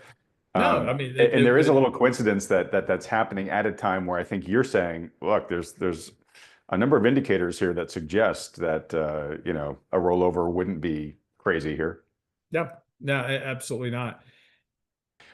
Hey, Lance, earlier this week, I don't know if you've seen it, but I interviewed Mark Newton, who is Tom Lee's research partner at Fundstrat. Right. And, Tom Lee, big bull. Um, Mark, Mark, I think is a technician's technician, is how he would describe himself. He's a total momentum investor and studies the macro and everything else, but says that's just like seasoning on the steak. I just really look at what the price action is telling me. And kind of like his confidence is better, the narrower, the less far out you go. Hmm. But he says, look, at least as of early this week, hey, I think the market could still go a bit higher from here in the immediate term. But he said, my indicators are suggesting that a 5 to 10% correction in October, November, probably quite likely here, more likely than not. Hmm. He would then see that as a buying opportunity Hmm. to then buy into an end of the year rally that would Yes. probably bring the market to new highs by the end of the year. Don't Um, disagree. yeah, and I was as he was saying it, I was like, oh, I bet Lance would probably think that sounds pretty fair. Now he said, I get more nervous, especially if we end the year strong, about half one of 2026. That we could have some real high valuations to work off, and then the market may either correct or just grind sideways for a large part of the first half of the year. I don't think that would surprise you. And Mark definitely was saying, look, don't hold me to that. I'll come on in December and give you my 2026 update then, given what the data is telling me. But I thought all of that sounded like I could see Lance, more or less agreeing with that. Yeah, no, I look, the market's overbought here. A little short-term correction would not be surprising. There's certainly some things that could lead to a bigger correction in October. I'm not saying that's going to happen, but there's certainly some things sitting out there, disappointing employment report, a variety of things. But yeah, going into the end of the year, look, you've got a lot of hedge funds that are underweight and they're underperformance equities. So they're going to be playing catch up in terms of performance before year-end reporting. Because again, it's called career risk. If they don't, match their index or beat it, they're going to potentially lose assets or their job. Corporate buybacks will be exceptionally strong. Almost 30% of all corporate buybacks are done in the last 3 months of the year. So it's a very big corporate buy because they want to get those they want to get those done before end of the year for Yep. tax purposes, variety of other reasons. So there's going to be a big push for buybacks into the end of the year. And then, of course, just you've also got your seasonally strong period. A lot of retail momentum in the market is still there. You've got a lot of that, and more importantly, earnings should be good. There's no reason to expect that earnings collapsed in the last month. So earnings report should be good. We've lowered estimates going into the Q3 reporting period, where we'll have a decent beat rate, 75-76% beat rate of earnings, something like that. And that's going to help give support to the AI story and a lot of these other stories. And again, there's no reason to expect earnings fell off a cliff in the last 3 months. Now, fourth quarter and next year, and early next year, maybe a different story. But going into the end of the year, there's some decent supports for this market to kind of keep it together. Okay. All right. Look, right. Beginning to get tight on time, so I'm gonna cram a few things in here before we wrap up. So we mentioned Tricolor earlier. I honestly haven't had a lot of time to deconstruct the Tricolor story, so you may know more about it than I. But my understanding is that it was sort of a subprime lender in the auto space, a decent sized company. I don't think the biggest in the world, but large enough to matter. And this was sort of appears to be one of those kind of collapse overnight stories where the company just sort of surprised all of its lenders that, like, hey, you know what, we got overextended and we're kind of imploding here. May not be big enough to damage the system, in the type of way that we saw the credit cascade starting in 2008. But it definitely sort of has the smell of like, whoa, okay, this was not expected. People weren't thinking, okay, that company looks sick and maybe it's going to have some rougher days ahead of it. It kind of seemed to catch the credit industry's eyes of like, okay, whoa, we were not expecting that. Right. And I don't know why that's the case. Right. They loaned because money. They were a subprime lender, or they were loaning money to low income households and to basically illegal immigrants that didn't have a social security number. So that was a big chunk of their business. And when you're in that type of market, it's just like buy now, pay later. Everybody's like, oh, it's fine. Are you paying attention to who you're loaning money to and what they're using it for? And everybody's just assuming that buy now, pay later is like, oh, there's no risk. These are all good. They're all going to pay off. Right. This isn't surprising. And it wasn't just Tricolor. I mean, this week also, what was this other one? First Brands, that was involved in the manufacturing of parts and highly dependent on debts, also facing bankruptcy. So, we'll see if this spreads. But over the last, 5 years, 6 years, 7 years, there's been this move. We had this whole kind of narrative in the US is like, oh, don't worry about if people don't have a social security number, they're in, they need to have debt, they need to have these type of things. Don't worry about, people with low incomes, they need to have access to all this stuff. And, this is very much how we get ourselves in trouble. We've had a credit card crisis on the same thing. We've had the financial crisis based on the same thing, subprime auto mortgage debt, but we get into these and this is just a symptom of too much money in the market chasing too few assets, right? Exactly. And this isn't new. This isn't something, like, oh my gosh, no. And the fact that when you say things like nobody saw it coming, they never see it coming, right? I know. Well, we've talked about it. When the buy now, pay later headlines come, they'll be like, who could have ever seen this coming? Yeah, exactly. Nobody ever thought that would happen. But it's too much money chasing too few assets. And when you have that, people just start throwing, and this is what I was saying earlier, Adam, about if you want money, this is really a good time to go get it because people are throwing money at everything. But that's why I told you like that. And that's why I hated that it creates that opportunity, because it is the too much money is coming from too much intervention. Correct. Right? Yes. No, correct. Yeah. Yeah, absolutely. And it's and what's amazing is that higher interest rates haven't impeded that. We all thought, look, and me included, I all thought that when the Fed hiked rates that we would have a much bigger economic, kind of crush on our hands. Mr. Lag effect over here. I mean, I did too. Yeah. And it's actually been quite amazing. I did not really, I knew there was a lot of money in the system. You and I talked about in 2022 why we weren't having a recession because of, the CHIPS Act and the IRA Act and all these other type of stuff. Stimulus whole checks. pig in the python. Yep. Yeah. And, but I had, it's actually been amazing. how stable the environment has been because of all that, and even higher interest rates didn't impact that structure yet. Now, I I think still it have a will. worry. Yeah, Yeah, you too yet. I still have a worry that it's all going to happen. yeah. It's just, yeah. And probably right as everybody has given up, the thought that it could happen, right? Oh, we Well, dodged that's that when it bullet is happens. right when it arrives. Yeah, Yeah, yeah. exactly. We Okay, need so people to be absolutely bullish on the economy and the markets, and that's when you'll be in the prime set, right? well, so anyways, I don't know if we need to talk more about Tricolor specifically, but it's notable um, to, Stephanie Pomboy always talks about, it's not going to matter until the bodies start floating to the Mhm. surface. And that's how credit contagions tend to happen, is it's a party that folks weren't expecting to collapse. And then people begin to realize, oh, you know what? This party was a lender to that party, and all of a sudden that got defaulted, and now that second party is now in trouble, right? And you Right. can start to have a cascade. Is Tricolor systemically important enough? Probably not. I don't know enough about it. But it's just a sign that, oh, okay, there's a body or two that's starting to float to the surface, and that obviously raises the question, how many more, right? Maybe none, maybe some big ones. We don't know yet.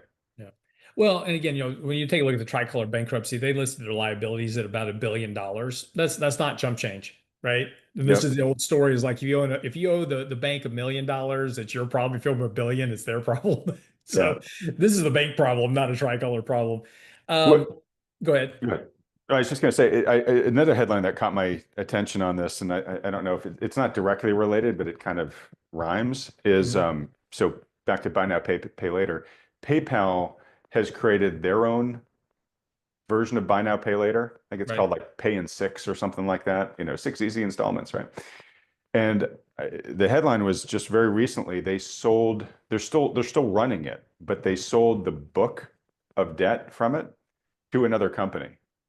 And you almost wonder if it's them, kind of getting out while the getting's good, like knowing that, this is going to blow up at some point. How Yeah. do we not have it affect us when it does? Let's find some sucker who's willing to buy all that debt, right? Yeah, exactly. No, I mean that's I was just looking real quick just to comparative. So you have Tricolor at $1 billion, and the subprime market was 8 trillion. So you know, Small. yeah, it's Yeah, small, and it doesn't mean that there's not, this isn't just kind of the first cascade to fall. I would be careful about extrapolating this into a much bigger issue right now. I Like, would oh, this too. is this is the beginning of the next, major Yeah. crash. It's certainly indicative of but it is certainly indicative of a much weaker economy because again, they were making loans, these loans were getting paid, everybody had stimulus checks, blah blah blah, and now you're running out of that. And so Yeah. now And this all this loose lending is going to start catching up as people run out of money, they go into deficit, they can't meet their payment obligations, et cetera. right. So two things. One, we've talked a lot about this around the centered around the student loan repayment Mhm. situation, where now because you are forced to pay those loans back, you have no choice. You have to skimp elsewhere. And we've seen delinquencies in auto loans, credit card payments, even mortgages start to jump as a result of that, right? So this could definitely be part of that, probably is to a certain extent. To your point, Lance, if they were really giving loans to a lot of illegal immigrants, I mean, part of it could just be their customer base just skip the border on them, right? And I don't know. Yeah. And that's kind of exotic. I mean, that's not necessarily economic related.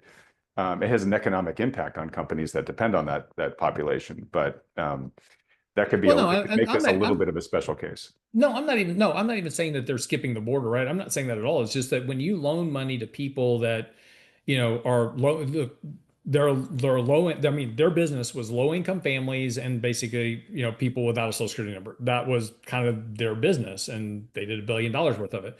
They all need cars. But if you don't have a way to go track these people down, it's really hard to collect. But that's what I'm saying. Yeah. Yeah, and so and look, it doesn't mean they skip the border. It just means they, if you're loaning money to low income households and to people, if you don't have a social security number, it's probably going to be hard to get, a very high paying job. I'm just assuming. You're going to be working in a lower income strata. That just increases that risk of default on payments as cost of living Sure. goes No, up, et cetera. Yeah, yeah, it's a and risk. I was just saying that yeah, we know that 2 million, by according to the yeah, government, Tom Homan, 2 million folks have already either been deported or self-deported. So I'm yeah, assuming that some of their population, tricolors, literally skip the border. And if you're leaving the yeah. country, you're not going to square your debts. You're just going to be like, all right, I'm not paying that because I'm going home, right? Yeah. Well, and again, Tricolor's based in Texas, so again, that's where a lot of these deportations are happening as well. So it very well could be a part of the issue. Sure. Yeah. Yeah. Okay. Let's see here.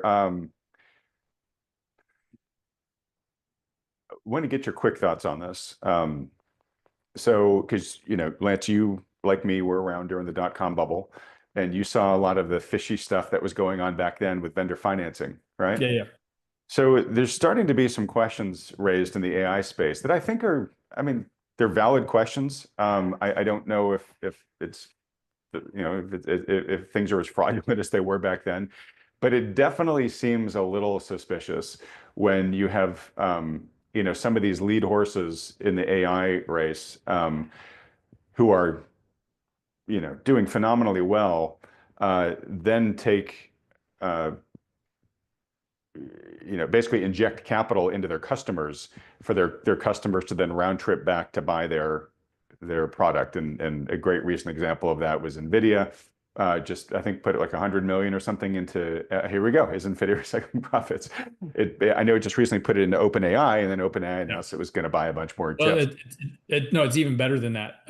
So OpenAI invested $100 million into Oracle, which invested $100 million into Nvidia, which invested $100 million into OpenAI. Oh my goodness. So it is the Ouroboros. It's just the snake eating its own tail Yeah. here, huh? So, but if you're interested in more commentary on this, we actually wrote on this today in our daily market commentary on our website. It's also on X, also on Substack at Lance Roberts, so you can find it there. But it was interesting because, again, it was a CNBC headline as well, talking about NVIDIA's investment in OpenAI will be in cash, and most of that cash is going to be used to lease NVIDIA chips. So it's very much a circular trade. Now, there's nothing illegal about it. There's nothing wrong with it, right? So you don't want to immediately equate this to, some type of, like this isn't Enron, right? This is all open and above board, but it is worth considering that in order to buy the chips that OpenAI wants to buy, they need $100 million. So I need to get $100 million to buy the chip, to lease the chips from NVIDIA. So NVIDIA says, okay, here's $100 million and I get a $100 million contract. It's just, are you really making money, or are you just moving chips around the chessboard right now? Right. It's kind of, to me, this is sort of like with earnings per share, where they just doctor it up by doing share buybacks, and yet Yeah, the stock rises because the EPS is going up, right? Even though the correct. profits haven't changed at all. Um, these things, the market seems to react to these. Oh, Nvidia is putting money into OpenAI. Well, OpenAI should be worth more. Well, OpenAI is buying more chips from Nvidia. Well, Nvidia should be worth more, right? Where it's just the same money circulating around, right? Yeah.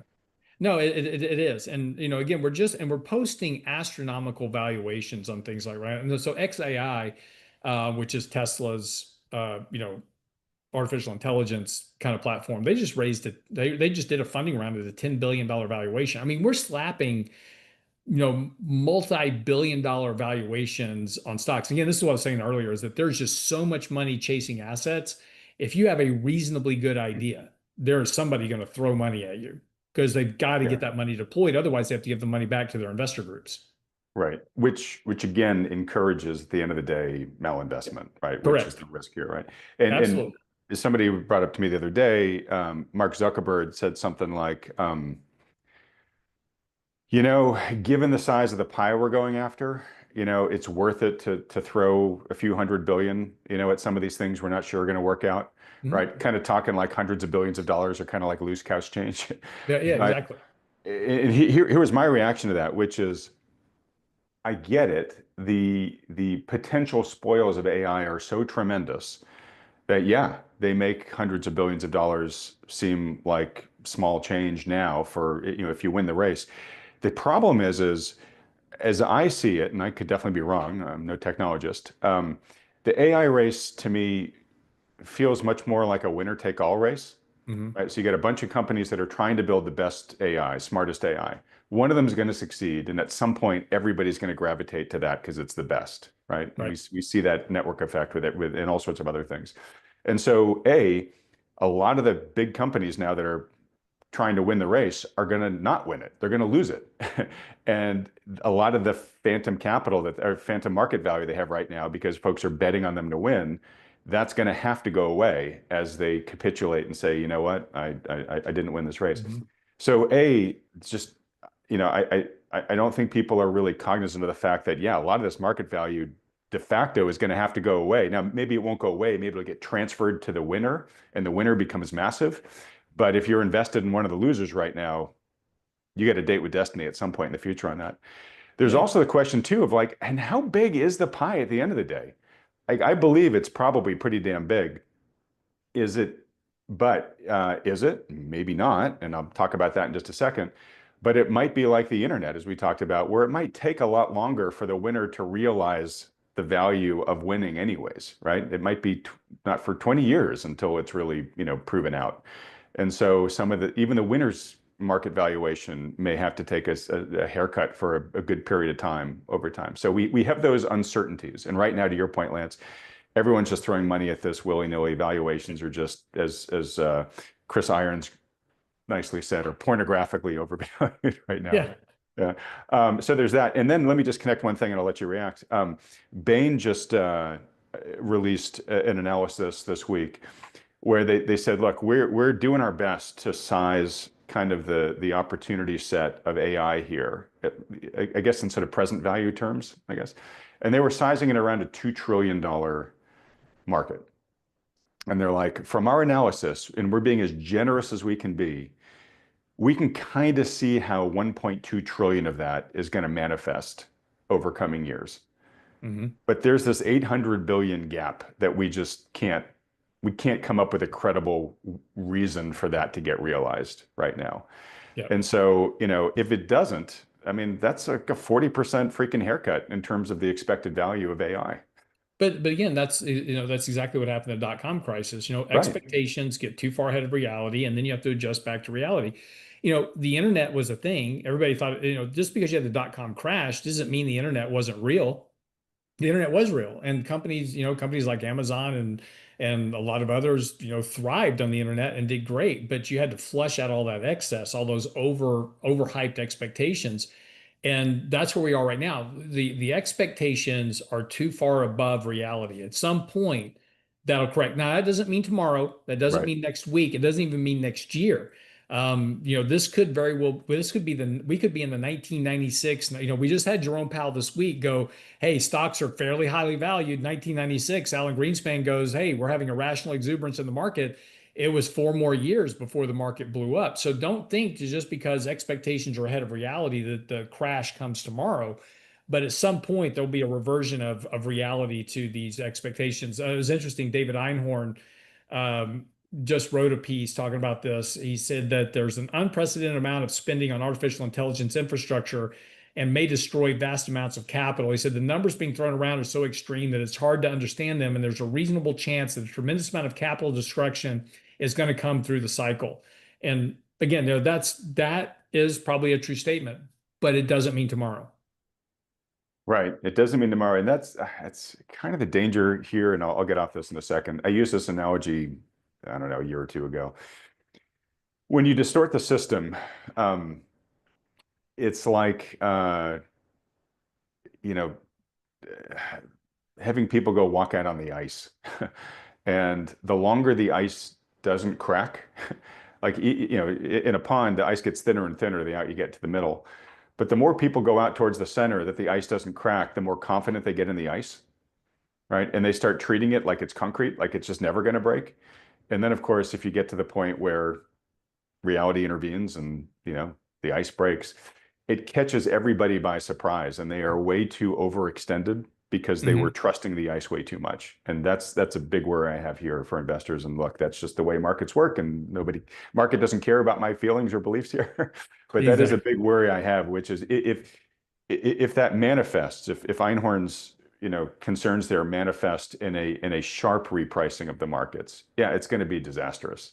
Right. Right now, maybe the market just trades sideways for a decade, like John Hussman's, valuations said it should on average. And we just grind it out that way, and we just have a lost decade in the market. I mean, that wouldn't be good, but it would probably be better than, you know, people getting zorched the way Yeah. the West could. But again, typically, historically, right, you don't have lost decades where You there's don't. They just bounce back and forth. Yeah. they're all over the place, right? You You, have you end huge you end up at rallies. a lost decade, but you had a lot of Yeah. volatility into it. Yeah. Again, so I don't want people to walk away. It's like, oh, they're saying that you're going to make no money over 10 years. That's not true.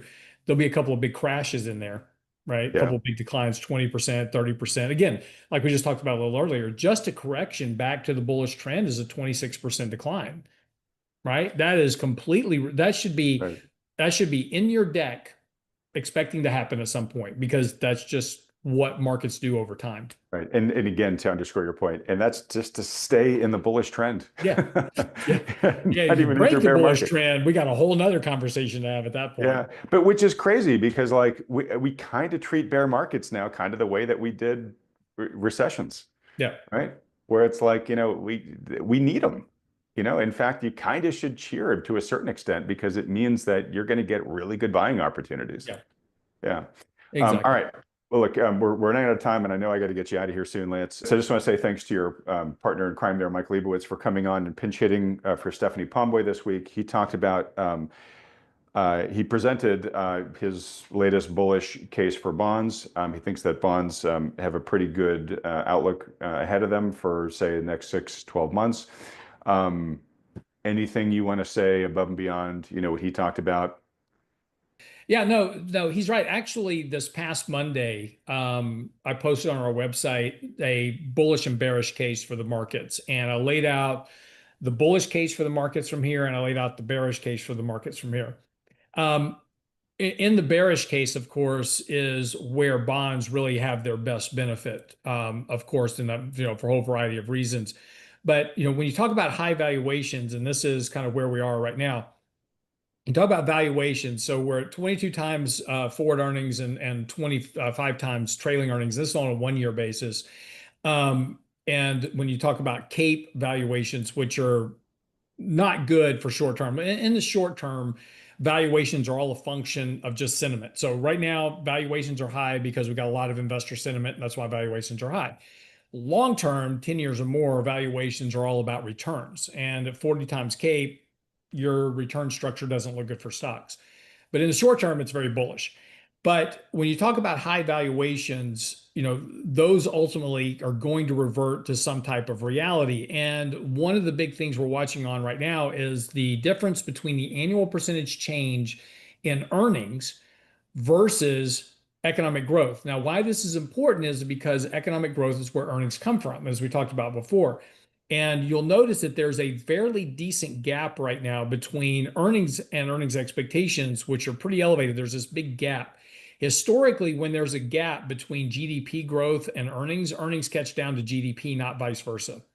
So in that environment, and we actually wrote a piece about that, in that environment, the prospect, when you talk, and of course, this also ties into equity risk premiums, which are running at historically very low levels. So you take a combination of all these events and the prospective equity risk premium, and this is kind of the key sentence here. The prospective equity risk premium based on expected returns is negative, and the ERP indicator from Shiller data continues to track around 20-year lows. All the warning signs are there, and we need to have paying closer attention to the opportunities in bonds and risk in stocks, with the next logical step for asset allocation being a switch to being underweight stocks and overweight bonds, because in that environment, yields are going to drop fairly sharply, elevating your bond prices. And there's a lot of other support for that, including your economic data, which is all turning lower as well, which all suppresses yields. And if you take a look, for instance, at the non-financial corporate data, that price input from non-financial corporates is running at about 1%. And there's a very, very high correlation between CPI and the non-financial corporate business, which suggests that inflation is going to drop closer to 1% over the next year than not. Mm-hmm. All right. And one So bit of data that to we, Mike's, and that's why Mike is right, and why, yes, we are getting a lot more bullish on our bond holdings. okay. And one of the topics you mentioned it briefly earlier, we won't have time to get into it this week, but is that um, the deeper we're getting into this year, we are beginning to see that tariffs have not had the inflationary effect that many people feared they would. And you briefly mentioned the PCE, Yep. today's PCE prices earlier, but they came in exactly as expected, both sub 3%. Yeah, folks, it's not that inflation isn't still going on to a certain extent, but it's not this kind of runaway spike in inflation or Mhm. dramatic spike in inflation that many folks feared yet. Now there might still be some Sure. issues from that. I mean, last night Trump just put big tariffs on heavy trucks and cabinetry and all sorts of things. So we'll see. But and this was something that you had said, Lance, that hey, Mhm. you don't think tariffs are inflationary in general, and I won't have you make that case again right now, but Right. so far that has been playing out. Right, right. And again, when you take a look at the other big drivers of what's going on in the economy, those are all slowing down. And inflation is a function of economy. And the big point about that is that inflation is also where corporate profit margins come from. And so as inflation, so right now, this 3% sticky inflation we've got right now is good for corporate profit margins. But if that inflation rate starts to edge off and start to align with what's actually happening in the economy over the next year, that's margin compression is going to become a much bigger issue for the stock market. Yeah. Okay. And obviously margin compression, then Mhm. that affects earnings outlooks, and that should bring prices down. Exactly. Okay. Two things just to mention. Maybe we'll get into them more deeply next time. Precious metals are back on a tear. Silver is an official melt up here at this point, Lance. So Yep. since we've been speaking today, basically, silver, which was close to its all-time price high, is now up 3% Mhm. on the day. Yep. I just want to remind folks, it's wonderful if you're a long-suffering precious metals investor. Um, these things don't continue forever. And so to Lance's ongoing thing about, take gains, position Well, size, or my advice to even just hedge, think about it. right. No, and again, in our thematic models, we just did a full rebalance yesterday. So we went through every one of our thematic models on SimpleVisor and we rebalanced those. We did a couple of position changes and some of the growth models and those type of things.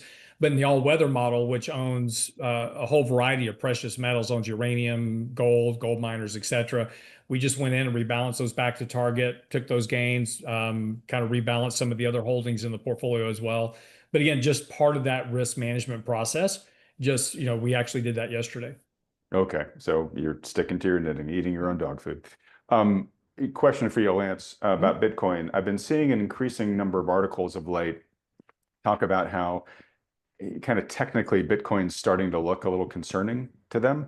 Um, do you have any thoughts that we can get into more depth next week about Sure. Bitcoin? No, no. I mean, look, the what's going on with Bitcoin, and actually, it's just interesting. I two things to say about Bitcoin, and we can definitely get into these more next week.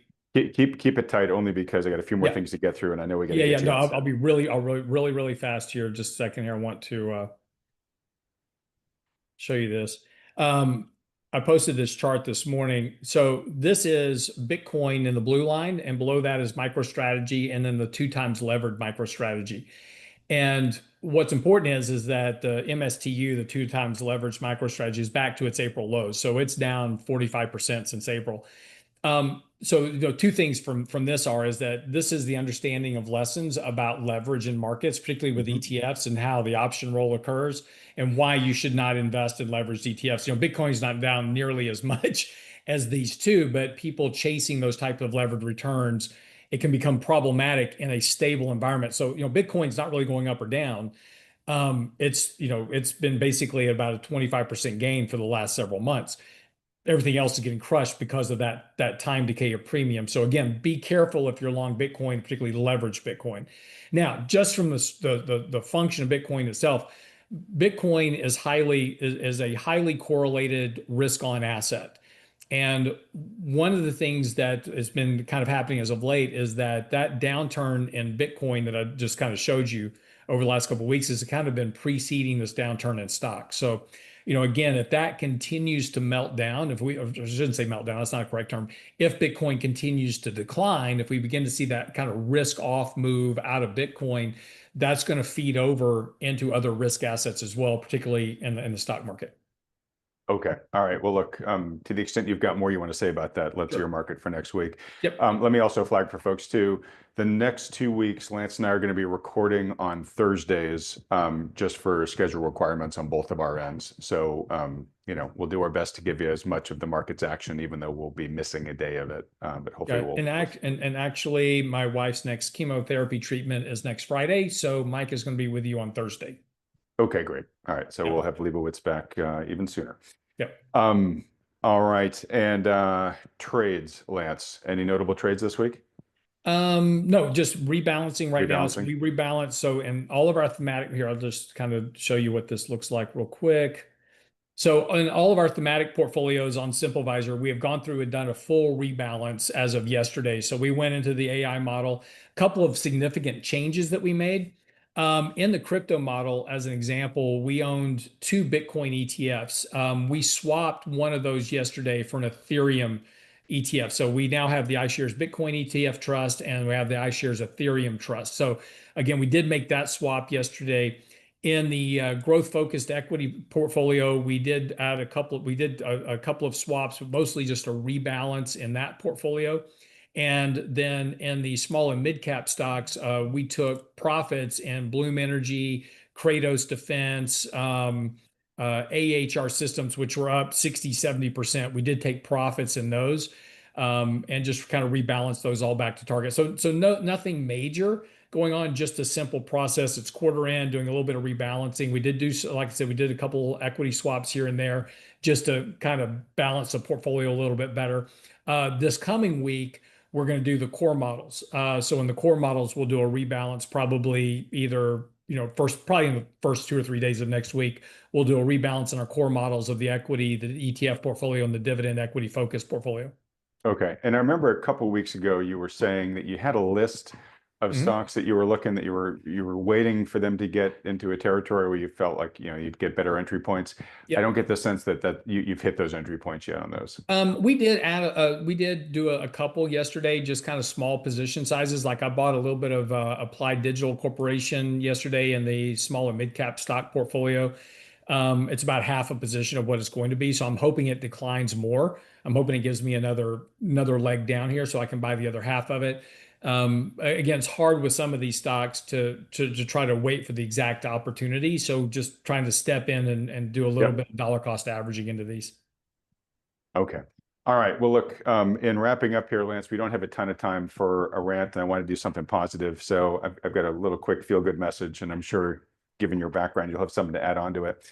So we talk about the importance of compounding in investing, right? The earlier you start, you get that magic of compounding, helping you build wealth over time. Your money starts making money for you.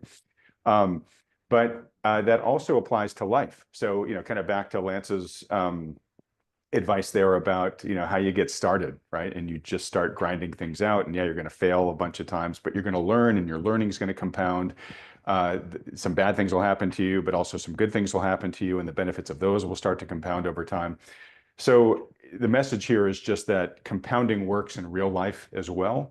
And as a small example of that, I'm sure I'm going to get some grief for this as being, playing in my ego here, but I'm putting it up here just to prove to folks the point I'm making. So I don't know if you saw, Lance, but I put on X the other day. I've been working with this strength trainer for about 9 months now. I was doing the work myself before. So here is a video of me lifting what is a heavy weight for me on a deadlift. And I note that serious deadlifters will not be impressed by this weight at all, but I think a regular person should, just being honest. But 335 pounds. Here is my deadlift at 335 pounds when I was doing it on my own. And you can see, had to really psych myself up for it. Definitely a shaky start. I had to wear a weight belt to get it off. And when I stood up, I then dropped the weight. I didn't bring it back down to the ground. So lots there that you could criticize about my form. Here is the video of me lifting the same weight just the other day, having been trained now by a good professional trainer. And you'll see here, not only am I lifting the weight a lot more cleanly, a lot more confidently. But the form is much better. You see, I'm doing it for 5 reps here, so I'm lifting the weight a lot more, and I'm also returning the weight to the floor every time, including the last rep here. And why I put that up there is just to show you, the difference there. Yeah, I guess it's a fair amount of time. It's about 9 months or so. But I was 53 in the first one. I'm 54 in the second one. It's really not that much different. And my point is, you apply yourself at something, you keep at it, you'll get better over time. The benefits will compound. And I'll tell you, there are plenty of days, over the past 9 months, Lance, where I totally failed on the workouts. I just couldn't get the weight where I wanted to. There are plenty of days where I just didn't want to get up and go into the gym and work on it, but I did. And just that dedication, having a goal, but really importantly, and this is the second part of the lesson I'm trying to impart here, is the older I get, the more I appreciate paying for the wisdom of experts, right? I was only able to get myself to a certain state on my own. And you saw from that first clip, it was very imperfect. Now that I've been shown how to do it better by a coach, I'm much better at it. It's safer. I'm stronger, all the benefits that come along with it. But I'll tell you, I'm going to go in there in a couple hours. Like when I go in there, I've done a ton of deadlifts for this guy. I've done a ton of squats for him. Still today, every single squat I do, okay, Adam, you're sitting a little bit too forward on that one, or your back needs to be a little bit straighter. Like there are all these micro corrections that the expert is able to pick up on that I would never know on my own. In fact, if I was just on my own, I'd probably be continuing to cement my bad habits. As I like to say, by definition, we're blind to our blind spots. Working with a coach, they've got the expertise to not only see your blind spots, but to know where you need to go, where you might not yourself know how to do that. So I've really found, whether it's in money, whether it's in education, whether it's in fitness, whatever, recruiting a good coach is a total force accelerator on your progress, but also on your timing. You can get way farther, way faster leveraging a good expert than just trying to kind of struggle around and grope in the dark on your own. So I'll hand it to you, but I'm sure as both a finance guy and a fitness guy, you've seen the same thing. Oh yeah, no, absolutely. It's just interesting you're talking about that. Is like, same for me. So I go to the gym, pretty much every day of some sort. I'm working out almost every day, doing something. And, the hardest days are just, when you're tired, you don't want to go. It's easy to go, oh, I'll just go tomorrow. But you just got to go and do something. And typically, if you just go do something, it's always better than doing nothing. But some of Right. my best workouts have been on days I really didn't want to go to the gym. Absolutely. I was going to say the same thing. Yeah, absolutely. There are a number of times where I've gone, he's like, how you doing today? I'm like, honestly, I hardly got here. I'm not sure I'm going to make it through the workout. And your body it's not psyched for it. But halfway Yeah. through, sort of something happens. And then all of a sudden Yeah. you're posting some of And your best. look, and to be honest, I've had days where I go to the gym, not in the mood, and I wasn't in the mood the whole workout, but I just got something done and that was good enough. But yeah, no, I mean, but this is the same thing like we were talking about earlier about, participating in the capitalist system. You gotta get up and just get started. Just do something. And if you do something, then you do something else tomorrow, then these little small actions turn into something big later. Right. And, I mean, it's anything, right? I mean, gardeners know Yeah. exactly what I'm talking about, right? Yeah. And I think what's really important about it too is not only do you get the direct benefits of that compounding in whatever it is, your deadlift or your tomatoes you're growing or whatever, right? But it builds a mental muscle for this, right? So to your point, Lance, when you're talking about like, hey, you got to pick yourself up from failure and you got to go back to the bank and you got to ask what you're like forcing yourself to build that willpower or pushing yourself to build that willpower in all aspects of your life bleeds into what's going to drive your career success or even your relationship success, right? In many ways, that mental muscle you're building may be more powerful or more important than all the rest. That's right. That's right. Yeah. All right. Well, look, we'll leave it on there. We've had some pretty heavy rants of late, so hopefully that one was a pick me up for folks. A couple quick reminders. First off, if you think that the best way to start your compounding journey to a better future for yourself is to continue to watch Lance Roberts on this channel every week, please let him know that by hitting the like button, then clicking on the subscribe button below, as well as that little bell icon right next to it. Again, don't forget that the Thoughtful Money Online Conference is coming up real fast. So if you haven't yet, go get your ticket at thoughtfulmoney.com/conference. And given the growing uncertainty in the market that Lance and I have talked about here, if you'd like to get some help from a professional advisor in managing your portfolio prudently, taking all that into consideration, if you don't already have a great financial advisor, highly recommend you talk to one of the ones that Thoughtful Money endorses, perhaps even Lance and his team there at RIA.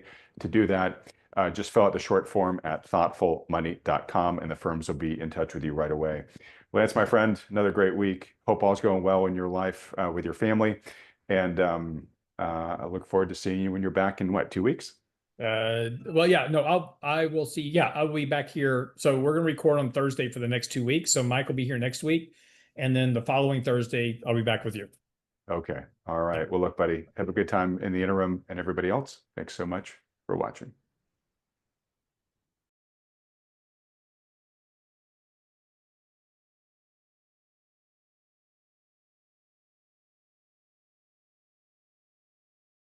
Are likely going quite a bit higher on gold from here. And the fact is it's just the basis of the government is going to continue to spend. The Fed is continue to do what they've loved doing for ages at this point, which is printing money essentially and flooding the system in any downturns. And that is going to fuel gold higher. I would not be shocked to see 3,800. Now, that's not the cycle top, but I think 3,800 is likely your upside parallel trend line of resistance. So I think by year end, 3,800. And then I think you're talking in the next couple years well over 5,000. And silver, we know, has lagged gold. I do think it's playing in the process of playing catch up. Basically, I'm expecting it to have a small stop at $44 per ounce, but really likely headed to about 48 to 50. Gold is anticipated to increase in value as long as the Fed and government continue to generate money. It may hit $3,800 by the end of the year, and in the upcoming years, it may surpass $5,000. The Central Bank of Poland, NBP, is taking steps to raise the percentage of gold in its overall reserve assets from the present level of roughly 22% to 30%. Poland is already one of the world's most active gold buyers in 2025. It reflects a strategic shift toward de-dollarization and lessens dependency on the US dollar by increasing gold reserves. Although it might see a decline after reaching that level, silver, which has trailed behind gold, is expected to increase toward $48 to $50 an ounce. Gareth Soloway, a seasoned trader and technical analyst, points out that gold is expected to stay well supported, unlikely to drop below $3,400 to $3,300, and could reach about $3,800 by year-end. UBS raised its end 2025 gold target to $3,800, citing anticipated Fed rate cuts, a weakening dollar, and rising geopolitical risk. Countries like Poland and China are boosting gold reserves, showing a steady move toward de-dollarization. China has expanded its gold reserves for 10 consecutive months, reaching 74 million ounces by August 2025, about 7.6% of its FX reserves, while also streamlining gold import rules to ease trade. Poland remains a leading buyer, adding 12 tons in early 2025, surpassing the ECB's holdings. Analysts see both moves as part of a wider de-dollarization trend, with surveys showing more central banks planning to boost gold reserves as a hedge against dollar volatility. Gareth believes this process won't happen overnight but will gradually weaken the dollar. As we dive into the video, don't forget to hit the bell icon and subscribe so you don't miss any updates. I have a hard time believing gold would pull back lower than, let's say, 34 to 3,300. There's just way too much support now in this chart, in this zone, that as long as it holds there, you're buying it, at that pullback level. And that's exactly what I plan to do. So again, yes, in the near term, I'm a little like, again, if you say, well, where do you see gold in the next 2 weeks? I think gold comes down. I think it pulls back, natural occurrence. But if you ask me in 6 months, is gold higher? I do think gold is higher. Now, a lot of people are always asking, okay, well, what's your upside cycle target? Well, where could this go in the interim for upside? And I think to do that, what you do is you use what we like to do in the technical world is you use essentially a parallel channel, right? And we start to look at parallels here. And I would say by end of this year, I would not be shocked to see 3,800. Now, that's not the cycle top, but I think 3,800 is likely your upside parallel trend line of resistance. So I think by year end, 3,800. And then I think you're talking in the next couple years well over 5,000. I think Goldman is pretty much dead on at this point. I love what you mentioned about, these countries. Poland just announced again, 30% of their treasury is going to be gold. I think the important thing is that we're slowly seeing this de-dollarization. And again, when people talk de-dollarization, especially in the crypto markets, they're like, oh, it's going to happen overnight. Reserve currencies, if you look historically, that never happens. It's a longer process, but we're seeing the writing on the wall. China just continues to buy gold. Poland now is going to do a portion. And essentially what they're telling you is that they don't feel comfortable with the power that the U.S. wields because they have to rely so much on the dollar. And so they're slowly diversifying away, which will slowly weaken the dollar over time. And in fact, the dollar chart is telling us exactly that. In fact, I want to go over this chart because the DXY chart is really, really telling. So if we go to the dollar chart here, what we've seen is a key breakdown in the US dollar here, and I'm going to just draw this in for you guys. So there was this trend line zone that was holding on the US dollar for the last basically 2 to 3 years. And you can see again, going back to 2022, we would hit, and every time we hit, we would bounce on the dollar. All of a sudden, we broke below. Now it becomes resistance. Remember, support, once support breaks, it becomes resistance. And now up it goes, rejected. Up it goes, rejected. Now the concern I have here on the US dollar is if we flip to a longer time frame and we go back to 2008. And by the way, 2008 is not an arbitrary date. It is when the financial crisis started. And so if we take a trend line from there and we drag it up, the dollar has a very distinctive trend line that basically goes from 2008 all the way to the current lows.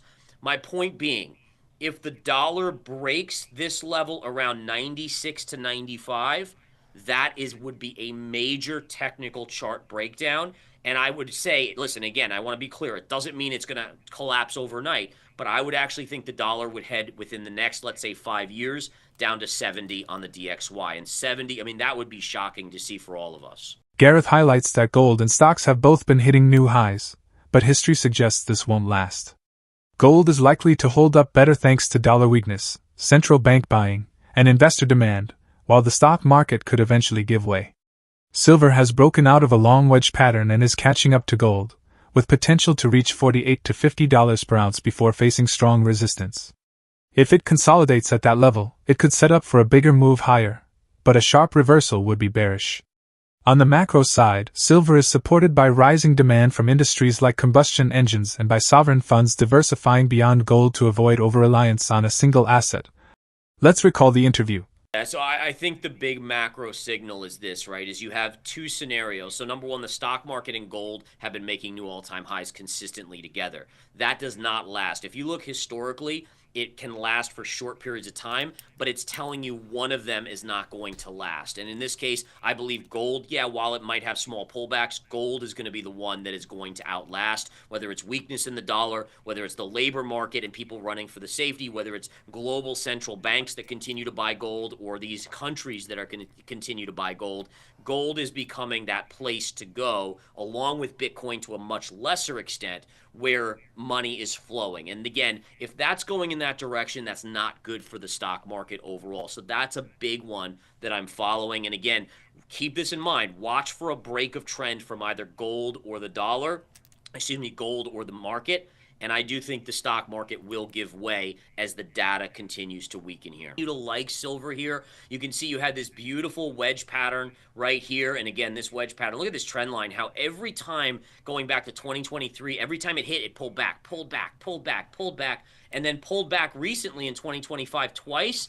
And then what it does is it gaps above. It's like, okay, I can't walk through this river because the rushing river will take me away. So let me hop over. Let me take the bridge over. And all of a sudden it breaks out, consolidates. This is a bull flag, and it's beginning to move higher. So this is a breakout on silver. And silver, we know, has lagged gold. I do think it's playing in the process of playing catch up. Basically, I'm expecting it to have a small stop at $44 per ounce, but really likely headed to about 48 to 50, which would then, if we go to the bigger time frame, 48 to 50, where does that take us? Back to this high here, 1980 and the 2011 highs. Essentially, that would be called a triple top, and that would be expected to be resistance. Yeah, so you basically look to sell it to $48 to $50. So if silver gets to 48 to 50, I would expect it to pull back. Now, it could eventually break out, and that's what I would start to watch. And let me just do a quick teaching on this. So if you have silver, right, and silver, let's say, rips up to 48 to 50. Let me get my drawing tool out here. So let's say we rally up here. You then watch, as a technician, you watch to see what it does off of this level. What you want it to do is basically go sideways to lower, which creates a bull flag. It's essentially digesting. Think of a marathon runner who just ran a marathon. They're exhausted. You can't be like, go run another marathon. They're going to be like, no way, I need to refuel, I need to sleep, I need to rest, I need to eat. This is what this is. It's consolidating, it's refueling, and then you get your big move up. What you don't want to see is you don't want to see a sharp reversal. A sharp reversal would be bearish. So as a technician, if let's say we get to $48 to $50 an ounce on silver, I will then begin watching what price does around that level, and that will give me insight into the next likely move. You know, silver is going to be seen as obviously the macro, driver of combustion engines, which are now becoming more and more popular again after the EV kind of had its phase. And I still think EVs are in that direction, and they will continue to grow, but not nearly as much as people thought. And so I think you have that aspect to it. But I also think that you're looking at, there's these sovereign funds in these countries that are saying, okay, gold has had this massive run, and just like the dollar, we don't want to just be in one metal. Like, what if something happens and there's a massive find of gold? Let's diversify. And I think, again, what's so interesting here is that these countries are learning from their mistake with accepting the dollar as the major reserve currency, where it gives the U.S. way too much power. They are not comfortable with that. With long-term goals above $5,000, gold is still on a solid upward trajectory bolstered by Fed policies. The robust gold purchases by China and Poland point to a larger trend toward de-dollarization, whereas silver, albeit trailing, has the potential to make large gains if it can maintain momentum. Although the dollar's collapse will be slow, Gareth Soloway emphasizes that these tendencies indicate a shifting financial landscape. Will the increase continue to be steady, or may central bank gold purchases accelerate prices even more toward $5,000? Will silver risk a steep reversal or consolidate for another breakthrough if it encounters resistance at $50? If you enjoyed the content, please like this video, subscribe to the channel, and press the bell icon for timely updates. We appreciate your support, and we thank you for being with us.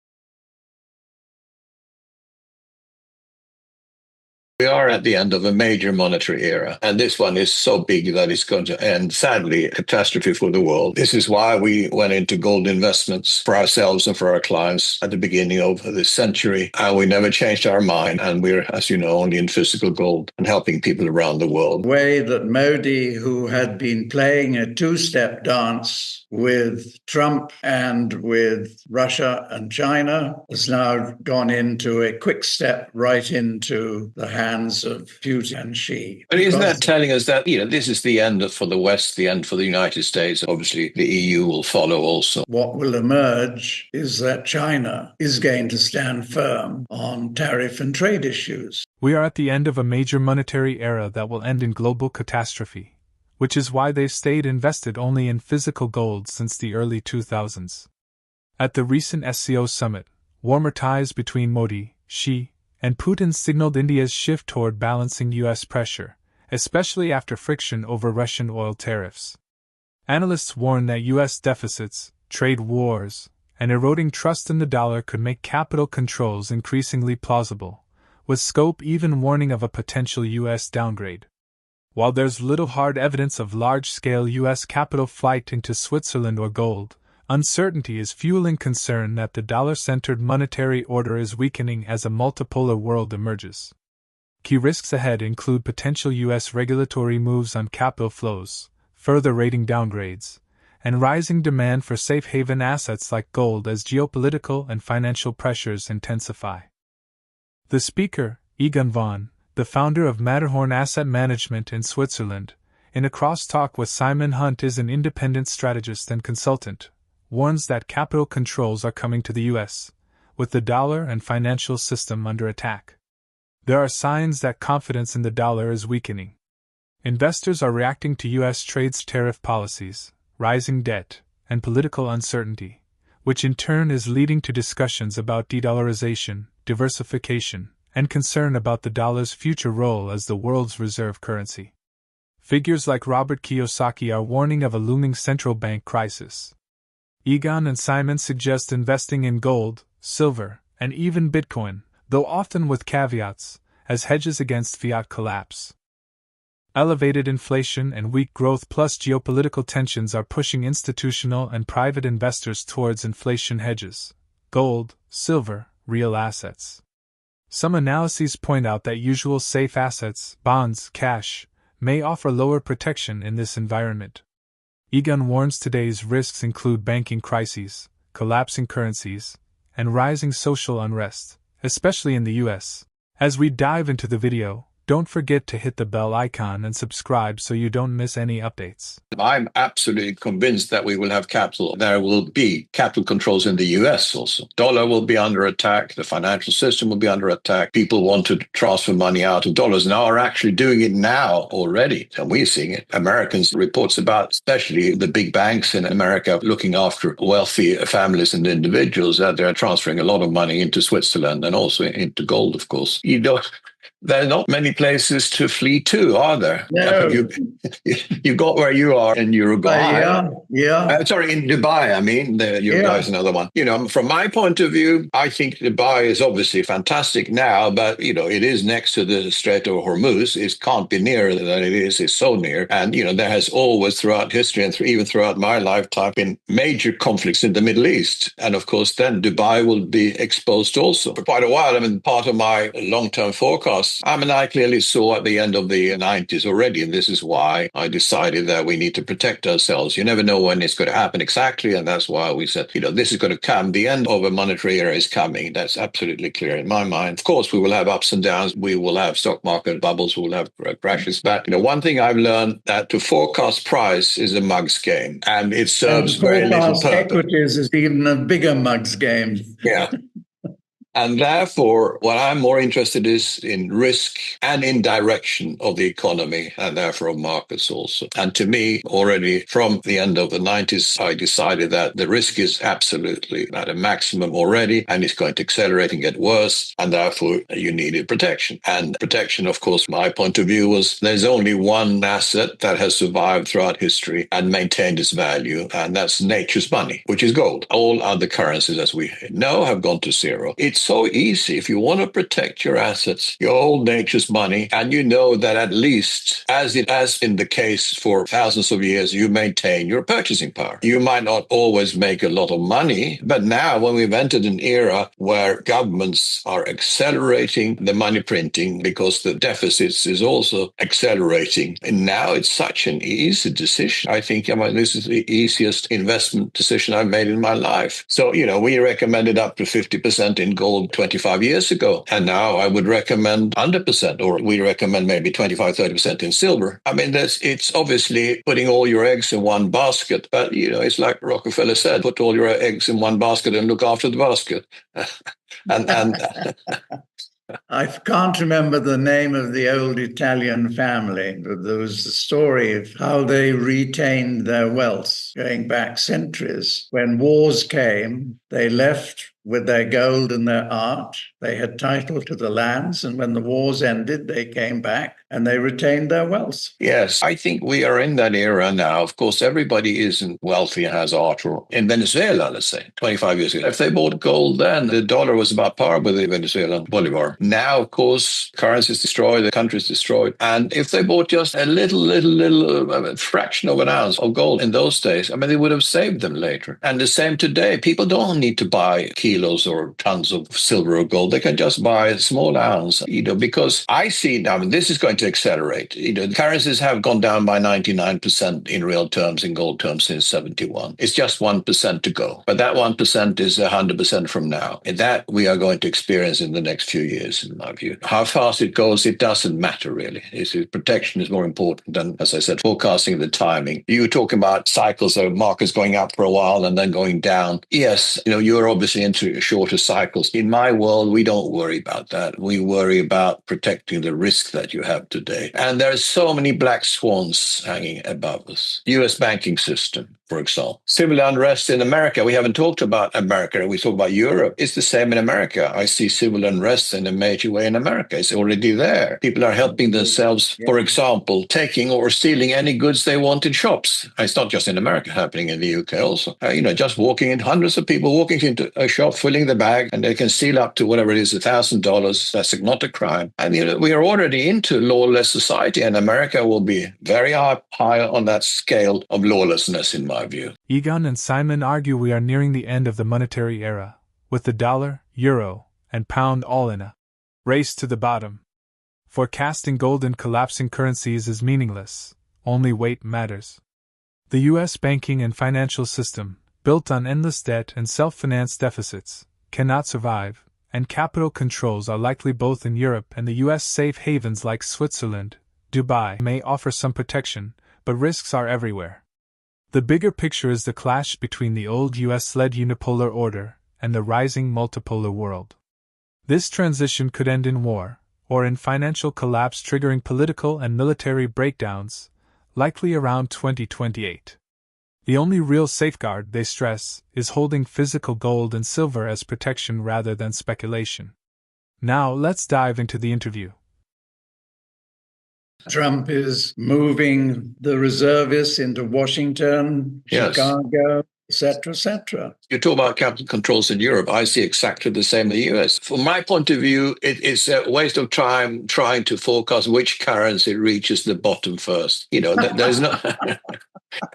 It's a race to the bottom. Yeah, exactly. And there's no prize for being the first. They'll all be there, the dollar, the euro, the pound, etc. As we said, they're already 99% on the way. So it's not far to go. But that will happen too. And that will be the end of this monetary era, the way that I look at the world. And that's why protection is more... complete agreement. Technical Associate has the dollar index, the DXY, halving by the end of 2028. Yeah. DXY is now about 97. We have it at 50 in 2028. What does that mean to the gold price? Yes, and you get to the point, Simon, and I've been saying that for quite a while, that, it serves no purpose to measure the gold price in collapsing currencies because it's meaningless. You might as well measure it in chickens or cows or something more useful. I mean, gold and silver should only be measured by weight, really. How many kilos or how many ounces do you own? That's the only thing that counts. You know that you will maintain purchasing power. And if it will be $1 billion for an ounce of gold in a few years' time or $1 million or whatever, it's totally irrelevant because what's the value of the dollar at the time? And that's why, as I said, I gave up forecasting the gold price many years ago because it is a mug's game, and to forecast it in something that is sinking by the day serves no purpose. I mean, I see the US banking system, it's not going to survive in its present form, and nor is the European one, of course. So keeping money in the bank, I wouldn't recommend anyone to hold any money except for short-term spending money. If you have gold or silver, it's total liquidity. You can sell a gram, an ounce, whenever you want, and there's always a price for it. There's always a price. Yes, you talk about capital controls in Europe, but when I see clearly that the same is going to happen in the US. I agree completely. So where do people go? That's what they ask, of course. They don't want to be in the EU. I mean, Switzerland always has been a better and a stronger economy than the rest of Europe. Of course, Switzerland is under pressure from the EU. I mean, to the EU net, comply with more of the laws and the rules of Switzerland is withstanding it. And of course, as Switzerland sees the EU collapsing, I sincerely hope and I believe that the Switzerland will definitely stay outside of the EU network. Whether Switzerland will be a bastion of safety and an economic insurance in the future. I think it will, because it's a sounder people and sounder economy than most countries. But otherwise, go to Dubai, as you have done. And of course, it works very well for a lot of people right now. Uruguay is another country. Again, you're in the middle of a poor South America. You have Brazil and Argentina next to you. And when the bad times hit there, I mean, they are going to go to the rich countries like Uruguay. Sure, yeah. So that's a risk too. So you have a risk today that unprecedented. Of course, maybe the safest is to go to Russia or to China. But for Westerners, that doesn't feel right. US debt's never going to be repaid. And when you have a financial system with the dollar as the reserve currency, being in a country which is issuing massive amounts of federal debt on a daily basis, and there's no buyer of it except for the central bank itself, you're at the end. You know that if you both issue the debt and you buy your own debt, that is then the you're finished. Yeah. ultimate of all Ponzi schemes, isn't it? Yeah. There's the question how all of this is going to end. Come back to where I started, that the real big picture is between the existing unilateral world that has operated for 80 odd years and the evolving multilateral world. It can only end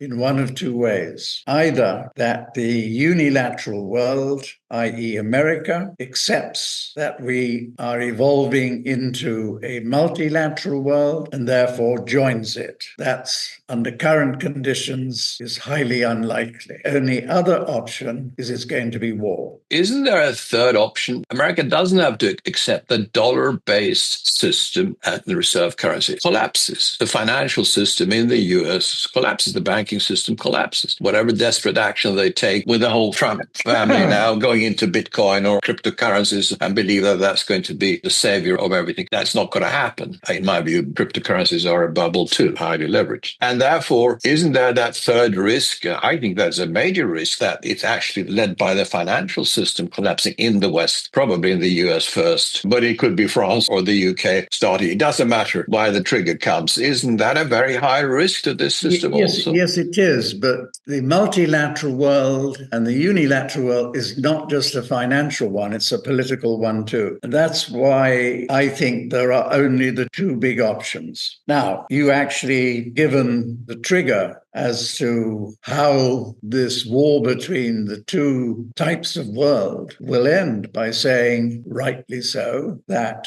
the US and the Western system, financial system, is going to collapse. And in that collapse, you will then have political collapse. And military collapse. Everything collapse. And on my cycle timing, that is around 2028. That's only, where are we now, 3 years away. That's like tomorrow. It's so intellectually so exciting to be in this era now, because, to discuss these matters and to try to not forecast exactly, but at least protect yourself and help investors around the world to protect themselves. And obviously with that comes helping family and friends and all of that. I see that as a major task of ours, and for people who are privileged that we are, because whether it's 25 or 28 or 29, it doesn't really matter. The risk is here and now. If the US imposes capital controls, what options will remain for investors seeking to protect their assets?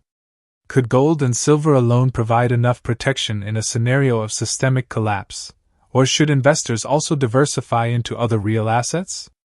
If you enjoy the content, please like this video, subscribe to the channel, and press the bell icon for timely updates. We appreciate your support, and thank you for being with us, and wait for the next updates.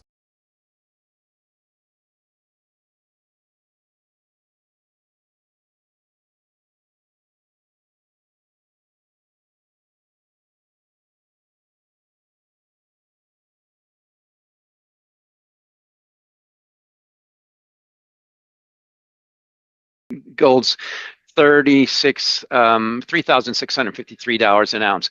That old high at 3,500 is now support. Old high is now probably old resistance, probably now support. I think the next round level is 4,000. Gold ETFs, massive inflows, and there's a lot of room in gold ETFs. Just get back to the old highs. So massive inflows there, but it's a major shift. Key thing to think about gold here is here's a key risk I think for gold for then. So I think gold has a lot more room to the upside. Significant correction, it might get near 3,300, but 3,500 is first support. I think the next round number resistance around 4,000. As far as timing, the bottom line for gold to really accelerate will be if the U.S. stock market rolls over the year. I still expect gold to be one of the best performing major assets this year.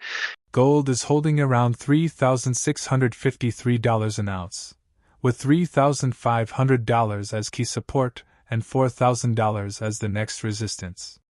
ETF inflows are strong, showing a major market shift. While a pullback toward $3,300 is possible, the bigger picture points to more upside.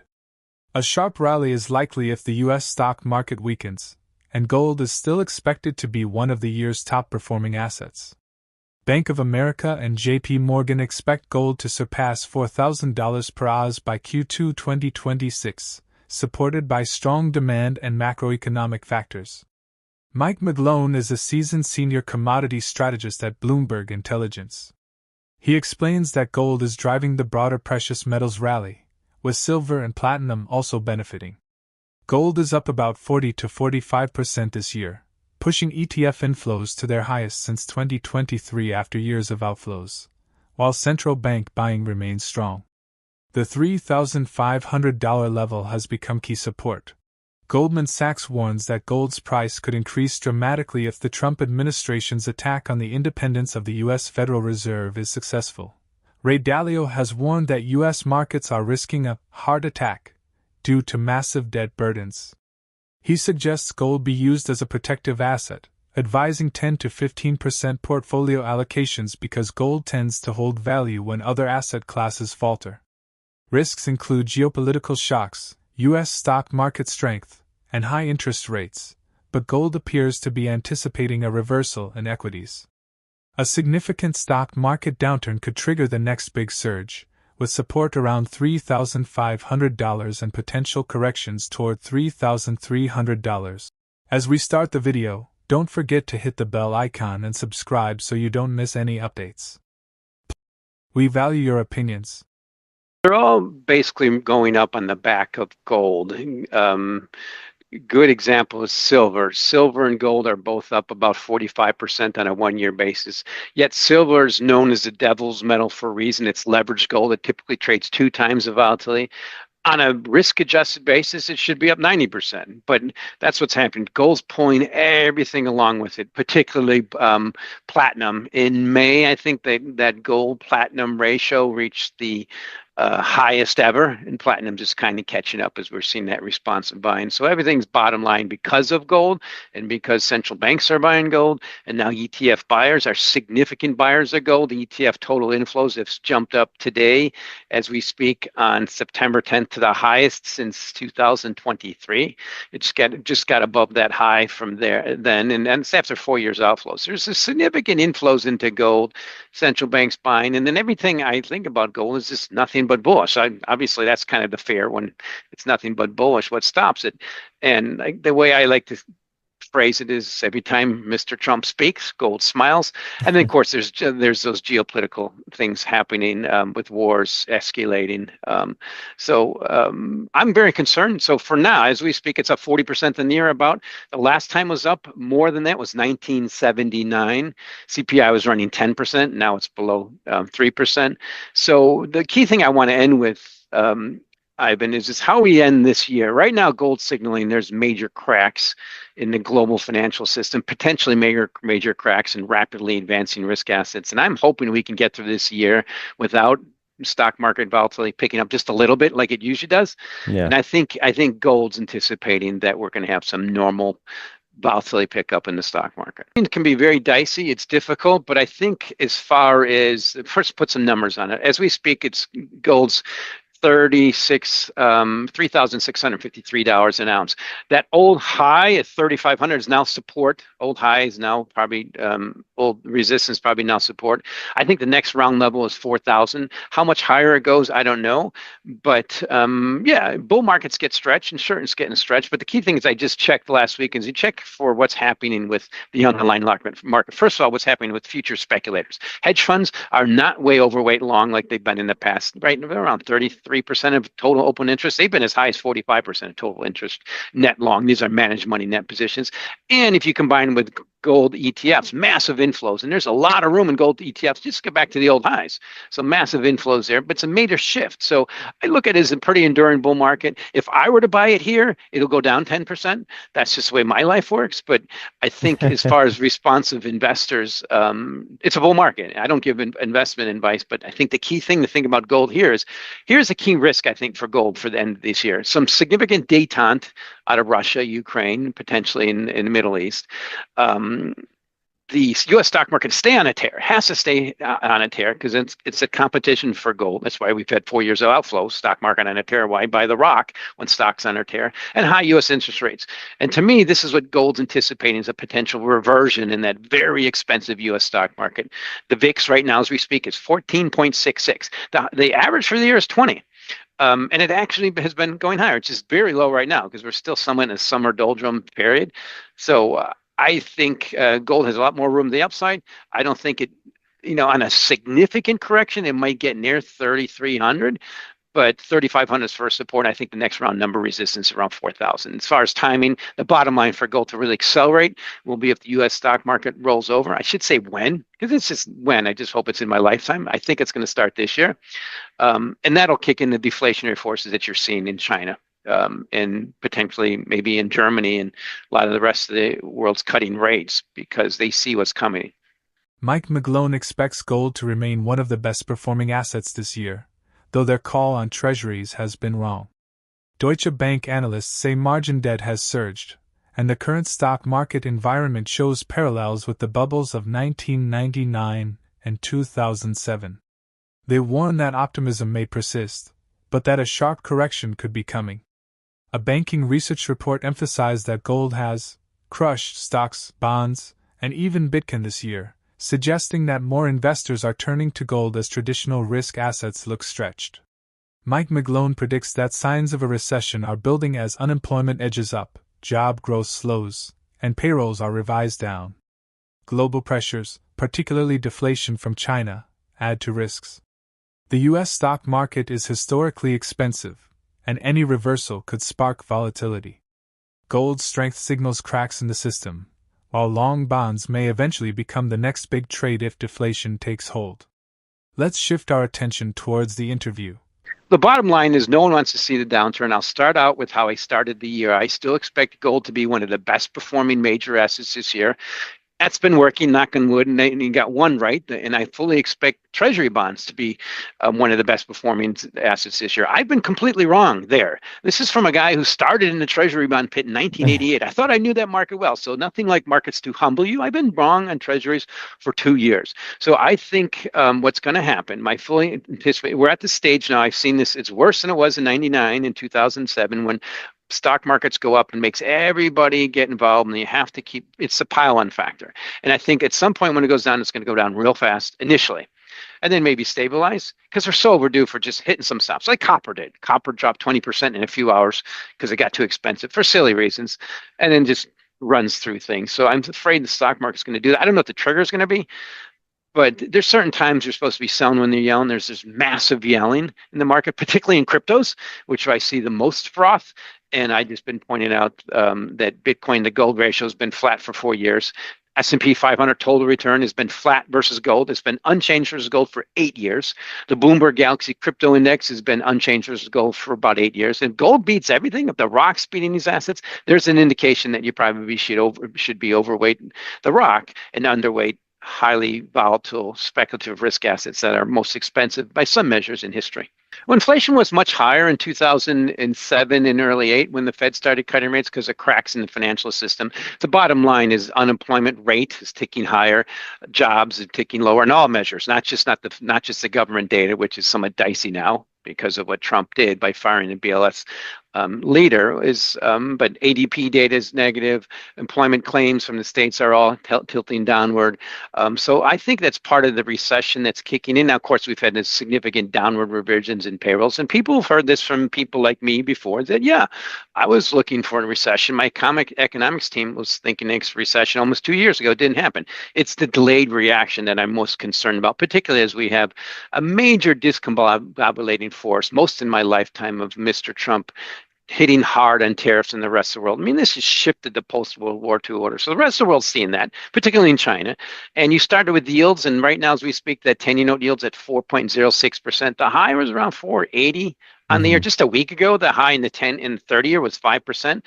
And I think the guide to look to where U.S. yields are going is look over at China, second largest economy. Its 10-year note yield right now is 1.82%. Severe deflationary forces in that country, and they're trying to export that deflation to the rest of the world, partly because they can't export it to U.S. anymore as much. So I think we're heading towards a normal recession. And the bottom line for everything is none of this stuff that I just said to you really matters until the U.S. stock market starts backing up. Because right now we're almost 2.3 times GDP, market cap to GDP, about $70 trillion. And GDP is 30, maybe a little bit above that. That's the most on an end-of-year basis since 1929, when Herbert Hoover was elected. So I'm afraid that Mr. Trump might just have the disadvantage of poor timing.